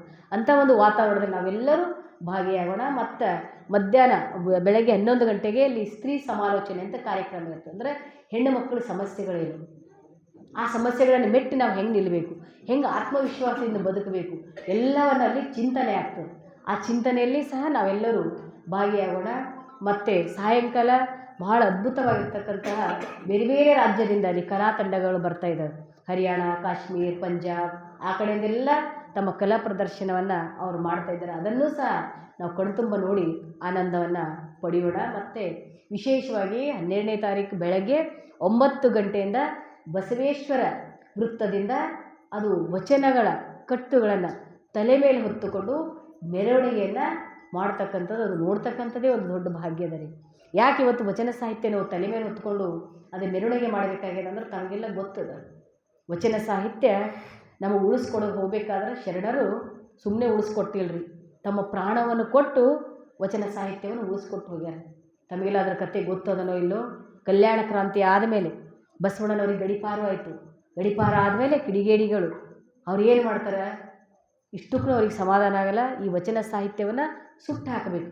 ವಚನ ಸಾಹಿತ್ಯ ಒಂದು ವೇಳೆ ಉಳೀತು ಅಂದ್ರೆ ಜಗ್ನು ಭಾಳ ಶಾಣೆ ಆಗ್ತಾರೆ, ಜಾಗೃತ ಆಗ್ತಾರೆ, ಪ್ರಜ್ಞಾವಂತರಾಗ್ತಾರೆ. ಪ್ರಜ್ಞಾವಂತರಾದ್ರಂದ್ರೆ ನಮ್ಮದೇನು ಆಟ ನಡೆಯಲ್ಲ, ನಮ್ಮದೇನು ಬೇಳೆ ಬೇಯಲ್ಲ. ಅದಕ್ಕೆ ಅವ್ರು ಯಾವಾಗಲೂ ಮೂಢ ರೀತಿಯಲ್ಲೇ ಇರಬೇಕು, ಮೂಢರಾಗೇ ಬದುಕಬೇಕು. ಅಂದ್ರೆ ನಾವು ಹೇಳಿದಾಗ ಕೇಳ್ತಾರ ಅಂತ ತಿಳ್ಕೊಂಡು ಅವ್ರು ವಚನ ಸಾಹಿತ್ಯ ಸುಟ್ಟು ಹಾಕಬೇಕು ಅಂತ ತಿಳ್ಕೊಂಡು ಭಾಳ ಪ್ರಯತ್ನ ಮಾಡಿದ್ರು. ಆವಾಗ ಶರಣರು ತನ್ನ ತಲೆ ಮೇಲೆ ಬೆನ್ನ ಮೇಲೆ ಎಲ್ಲೆಲ್ಲಿ ಆ ವಚನಗಳ ಕಟ್ಟುಗಳನ್ನು ಹೊತ್ತುಕೊಂಡು ದಿಕ್ಕೋಪಾಲಾಗಿ ರಾತೋರಾತ್ರಿ ಈ ಕಲ್ಯಾಣವನ್ನು ಬಿಟ್ಟು ಕಾಡು ಮೇಡು ಒಲೆದು ನಮ್ಮ ಪ್ರಾಣದ ಹಂಗು ತೊರೆದು ವಚನ ಸಾಹಿತ್ಯವನ್ನು ಇವತ್ತು ನಮ್ಮ ರಕ್ಷಿಸಿಕೊಟ್ಟು ಹೋಗ್ಯಾರ್ರಿ. ಹೇಗೆ ನಮ್ಮ ಭಾರತ ದೇಶಕ್ಕೆ ಸ್ವತಂತ್ರ ಬರಬೇಕಾದ್ರೆ ಸಾವಿರ ಜನ ನಮ್ಮ ವೀರ ಯೋಧರು ಪ್ರಾಣ ಕೊಟ್ಟಾಗ ನಮ್ಮ ದೇಶಕ್ಕೆ ಹೆಂಗೆ ಸ್ವತಂತ್ರ ಬಂತು, ಅದೇ ರೀತಿಯಾಗಿ ಸಾವಿರ ನಮ್ಮ ಶರಣರು ಪ್ರಾಣ ಕೊಟ್ಟರು, ರಕ್ತದ ಕಾಲುವೆ ಹರಿತು ಕಲ್ಯಾಣದಲ್ಲಿ. ಅಷ್ಟಾದಮೇಲೆ ಈ ಸಾಹಿತ್ಯವನ್ನು ಉಳಿಸ್ಕೊಟ್ಟು ಹೋಗಿದ್ದಾರೆ. ಅಂಥ ಒಂದು ಸಾಹಿತ್ಯವನ್ನು ಜಗ ಬದುಕಲಿ ಜನ ಬದುಕಲಿ ಅಂತ ತಿಳ್ಕೊಂಡು ಈ ಉಳಿಸ್ಕೊಟ್ಟಿರ್ತಕ್ಕಂಥ ವಚನಗಳನ್ನು ನಾವು ತಲೆ ಮೇಲೆ ಹೊತ್ಕೊಂಡು ಮೆಡಿಸಬೇಕಾಗ್ಯದ, ಜೀವನದಲ್ಲಿ ಅಳವಡಿಸ್ಕೊಳ್ಬೇಕಾಗ್ಯದ. ಅದಕ್ಕೆ ಶರಣರಿಗೆ ನಾವು ಒಂದು ಭಾಷೆ ಕೊಡಬೇಕಾಗ್ಯದ. ಏನು ಅಂದ್ರೆ, ಅಂದು ನೀವು ಪ್ರಾಣ ಕೊಟ್ಟು ಉಳಿಸಿರ್ತಕ್ಕಂಥ ಈ ವಚನ ಸಾಹಿತ್ಯವನ್ನು ನಾವು ತಲೆಯಲ್ಲಿ ಹೊತ್ತುಕೊಂಡು ಮತ್ತೆ ಅದನ್ನು ಮನೆಗೆ ಮನಕ್ಕೆ ಒಯ್ದು ನಾವು ಮುಟ್ಟಿಸ್ತೀವಿ ಅಂತ ತಿಳ್ಕೊಂಡು ಆ ಶರಣರಿಗೆ ಒಂದು ಆಣೆ ಮಾಡಿ ಅವರಿಗೊಂದು ಕೃತಜ್ಞತೆ ಸಲ್ಲಿಸ್ತಕ್ಕಂಥ ಕಾರ್ಯನೇ ಅದು ಗ್ರಂಥಗಳನ್ನು ತಲೆ ಮೇಲೆ ಹೊತ್ತುಕೊಂಡು ಮೆರವಣಿಗೆ ಮಾಡ್ತಕ್ಕಂಥದ್ದು. ಅದರಲ್ಲಿ ತಾವೆಲ್ಲ ಹೆಚ್ಚಿನ ರೀತಿಯಲ್ಲಿ ಭಾಗಿಯಾಗಬೇಕು ಅಂತ ತಿಳ್ಕೊಂಡು ತಮಗೆಲ್ಲ ಆಮಂತ್ರಣ ಕೊಡಬೇಕಂತ ಅಕ್ಕವ್ರು ಹೇಳಿದ್ದಾರೆ. ಅಕ್ಕವ್ರ ಮಾತಿಗೆ ತಾವೆಲ್ಲ ಹೋಗೊಟ್ಟು ಕಾರ್ಯಕ್ರಮದಲ್ಲಿ ಬರಬೇಕು, ತನು ಮನ ಧನದಿಂದ ಅಲ್ಲಿ ಸಹಾಯವನ್ನು ಮಾಡಬೇಕು. ವಿಶೇಷವಾಗಿ ಈ ಸಲ ನಮ್ಮ ಅಪ್ಪವರು ಬಹಳ ಸಮರ್ಪಣೆ ಮಾಡಿಕೊಂಡು ಅವರು ಈ ಒಂದು ಧರ್ಮದ ಕಾರ್ಯಗಳಿಗಾಗಿ ದುಡಿತಾ ಇದ್ದಾರೆ, ನಮ್ಮ ಮಠಪತಿ ಅಪ್ಪವರು. ಅದಕ್ಕೆ ಅವರಿಗೆ ನಮಸ್ಕಾರ. ಅಂದರೆ ಶರಣರ ಸೇವೆ ಅವರು ಸಮರ್ಪಣೆ ಮಾಡಿಕೊಂಡು ಯಾರು ದುಡಿದಾರೋ ಅವರಿಗೇ ಕೊಡಬೇಕು ಅಂತ ತಿಳ್ಕೊಂಡು ವಿಚಾರ ಮಾಡಿದಾಗ ಎಲ್ಲರೂ ಯಾರ ಹೆಸರು ಹೇಳಿದ್ರು ಅಂತಂದ್ರೆ ನಮ್ಮ ಅಪ್ಪವ್ರ ಹೆಸರು ಹೇಳಿದ್ರು, ಮಠಪತಿ ಅಪ್ಪವರು. ಅವ್ರು ಭಾಳ ಸಮರ್ಪಣೆಯಿಂದ ಅಲ್ಲೆಲ್ಲ ಸೇವೆ ಮಾಡ್ತಾಯಿದ್ದಾರೆ. ಮತ್ತು ಅವ್ರು ಒಬ್ಬರೇ ಅಲ್ಲ, ಅವ್ರ ಜೊತೆ ನಿಮ್ಮದೆಲ್ಲರೂ ಸಾಥ್ ಅದ ಅಂತ ತಿಳ್ಕೊಂಡೇ ಕಾರ್ಯ ಮಾಡಲಿಕ್ಕೆ ಆಗ್ತದೆ. ಅವ್ರು ಮುಂದೆ ಅದಾರ, ತಾವೆಲ್ಲ ಹಿಂದೆ ನಿಂತು ಅವ್ರಿಗೆ ಸಾಥ್ ಕೊಟ್ಟು ಇಂಥ ಒಂದು ಅದ್ಭುತವಾಗಿರ್ತಕ್ಕಂಥ ಈ ಒಂದು ಆಂಧ್ರದಲ್ಲಿ ಕನ್ನಡ ನಾಡಿನ ಕನ್ನಡವನ್ನು ಉಳಿಸಿ ಮತ್ತು ಆ ಶರಣರ ಒಂದು ಕಾರ್ಯವನ್ನು ಮಾಡ್ತಕ್ಕಂಥದ್ದು ಭಾಳ ಅದ್ಭುತವಾಗಿರ್ತಕ್ಕಂಥದ್ದು. ಅದಕ್ಕೆ ಅವರಿಗೆ ಶರಣ ಸೇವಾ ಪುರಸ್ಕಾರ ಅಂತ ತಿಳ್ಕೊಂಡು ನಮ್ಮ ಬಸವರಾಜ ಮಠಪತಿ ಅಪ್ಪ ಅವರಿಗೆ ಅಲ್ಲಿ ಕೊಡ್ತಾ ಇದ್ದಾರೆ. ಅದಕ್ಕೆ ಅದು ನೋಡಕರ ನಾವೆಲ್ಲ ಬರಬೇಕಲ್ಲ, ನಮ್ಮ ಹಿರಿಯರೇ ಆಗಿರ್ತಕ್ಕಂಥವ್ರು, ನಮ್ಮವರೇ ಆಗಿರ್ತಕ್ಕಂಥವ್ರು, ಅವರಿಗಿಂತ ಒಂದು ಗೌರವದ ಒಂದು ಪುರಸ್ಕಾರ ಕೊಡ್ತಾ ಇದ್ದಾರೆ ಅಂದರೆ ನಾವೆಲ್ಲರೂ ಆ ಕಾರ್ಯಕ್ರಮದಲ್ಲಿ ಭಾಗಿಯಾಗಿ ಆ ಒಂದು ಗೌರವದ ಕಾರ್ಯಕ್ರಮವನ್ನು ನಾವು ಕಣ್ತುಂಬ ನೋಡಬೇಕು. ಅದಕ್ಕೆ ತಾವೆಲ್ಲ ಕಾರ್ಯಕ್ರಮದಲ್ಲಿ ಹೆಚ್ಚಿನ ರೀತಿಯಲ್ಲಿ ಬರಬೇಕು ಅಂತ ತಮ್ಮಲ್ಲಿ ವಿನಂತಿಯನ್ನು ಮಾಡ್ಕೋತಾ, ಅದಕ್ಕೆ ತಾವು ಇಚ್ಛಾಪಟ್ಟವರು ತನು ಮನ ಧನದಿಂದ ಅದರ ಸೇವೆಯನ್ನು ಮಾಡಿ ಆ ಕಾರ್ಯಕ್ರಮವನ್ನು ಯಶಸ್ವಿಗೊಳಿಸಬೇಕು ಅಂತ ತಿಳ್ಕೊಂಡು ಮತ್ತೊಂದು ಸಲ ತಮ್ಮೆಲ್ಲರಲ್ಲಿ ಪ್ರಾರ್ಥನೆಯನ್ನು ಮಾಡ್ತಾ, ಇವತ್ತಿನ ದಿವಸ ಲಿಂಗೈಕ್ಯರಾಗಿರ್ತಕ್ಕಂಥ ವಿಜಯಲಕ್ಷ್ಮಿ ಹಾಗೂ ಧನರಾಜ್ ದಂಪತಿಗಳ ಒಂದು ಸ್ಮರಣೋತ್ಸವದ ನಿಮಿತ್ತವಾಗಿ ಈ ಒಂದು ಕಾರ್ಯಕ್ರಮದಲ್ಲಿ ದಾಸೋಹವನ್ನು ಮಾಡಿದ್ದಾರೆ. ಆ ಒಂದು ಇಡೀ ಅವರ ಕುಟುಂಬ ಭಾಳ ಭಕ್ತಿಯ ಕುಟುಂಬ ರೀ. ಅವರು ತಂದೆ ತಾಯಿ ಅಜ್ಜಿ ಅವರಿಗೆಲ್ಲರಿಗೂ ಎಷ್ಟೊಂದು ಪ್ರೀತಿಯಿಂದ ನೋಡಿಕೊಂಡು ಅವರಿಗೊಂದು ಸ್ಮರಣೆಯನ್ನು ಮಾಡ್ಕೊಳ್ತಕ್ಕಂಥ ಕುಟುಂಬಗಳು ಇವತ್ತು ನಾವು ನೋಡೋದು ಬಹಳ ಅಪರೂಪದ. ಇವತ್ತು ಅವ್ರ ಮಗಳು ಮಗ ಸೊಸೆ ಎಲ್ಲರೂ ಬಂದು ಈ ಕಾರ್ಯಕ್ರಮದಲ್ಲಿ ದಾಸೋಹ ಮಾಡಿದ್ದಾರೆ. ಅವ್ರ ಕುಟುಂಬದಲ್ಲೂ ಸಹ ಗುರು ಬಸವಣ್ಣನವರು ಸದಾ ಅವರ ಮೇಲೆ ಕೃಪಾ ಆಶೀರ್ವಾದ ಇರಲಿ. ಅವ್ರ ಕುಟುಂಬದಲ್ಲಿ ನಿತ್ಯವೂ ಅಲ್ಲಿ ಜಂಗಮ ದಾಸೋಹ ಕಾಯಕ ಎಲ್ಲ ನಡೀತಾ ಇರಲಿ. ಸಮೃದ್ಧವಾಗಿರ್ತಕ್ಕಂಥ ಆಯುಷ್ಯ ಆರೋಗ್ಯ ಎಲ್ಲ ಗುರು ಬಸವಣ್ಣನವರು ಅವ್ರಿಗೆ ಕರುಣಿಸಲಿ ಅಂತ ತಿಳ್ಕೊಂಡು ಪ್ರಾರ್ಥನೆಯನ್ನು ಮಾಡುತ್ತಾ, ಇವತ್ತು ನಾವೇನು ಭಾಳ ದೊಡ್ಡವರಲ್ಲ, ನಿಮ್ಗಿಂತ ಭಾಳ ಸಣ್ಣಕಿ ವಿಚಾರದಲ್ಲೂ ವಯಸ್ಸಿನಲ್ಲೂ ಎಲ್ಲರಿಂದಲೂ ನಿಮ್ಗಿಂತ ಸಣ್ಣವರಿದ್ದರೂ ಸಹಿತ ಭಾಳ ಗೌರವದಿಂದ ಮನೆ ಮಗಳಂತ ತಿಳ್ಕೊಂಡು ಗೌರವದಿಂದ ಇಲ್ಲಿ ಕೂಡಿಸಿ ನನ್ನಿಂದ ಒಂದೆರಡು ಮಾತಾಡ್ಲಿಕ್ಕೆ ಹಚ್ಚಿದ್ರಿ. ಅದು ಏನು ಮಾತು ಹೇಳಿದ್ನೋ, ನಾವು ಏನು ಕೇಳಿದ್ರೋ ಎಲ್ಲವೂ ನಿಮಗೆ ಅರ್ಪಣ. ಅದು ಎಲ್ಲರೂ ಗುರುವಿನ ಪಾದಕ್ಕೆ ಅರ್ಪಣೆಯನ್ನು ಮಾಡ್ತಾ ಇವತ್ತು ನಮಗೆ ಕಲಿಸಿದ್ದಕ್ಕಾಗಿ ತಮ್ಮೆಲ್ಲರಿಗೂ ಈ ಒಂದು ಲಿಂಗಾಯತ ಸಮಾಜದ ಎಲ್ಲ ಜೈರಾಬಾದ ಶರಣ ತಂದೆ ತಾಯಿಗಳಿಗೂ ಅನಂತ ಶರಣು ಶರಣಾರ್ಥಿಗಳು.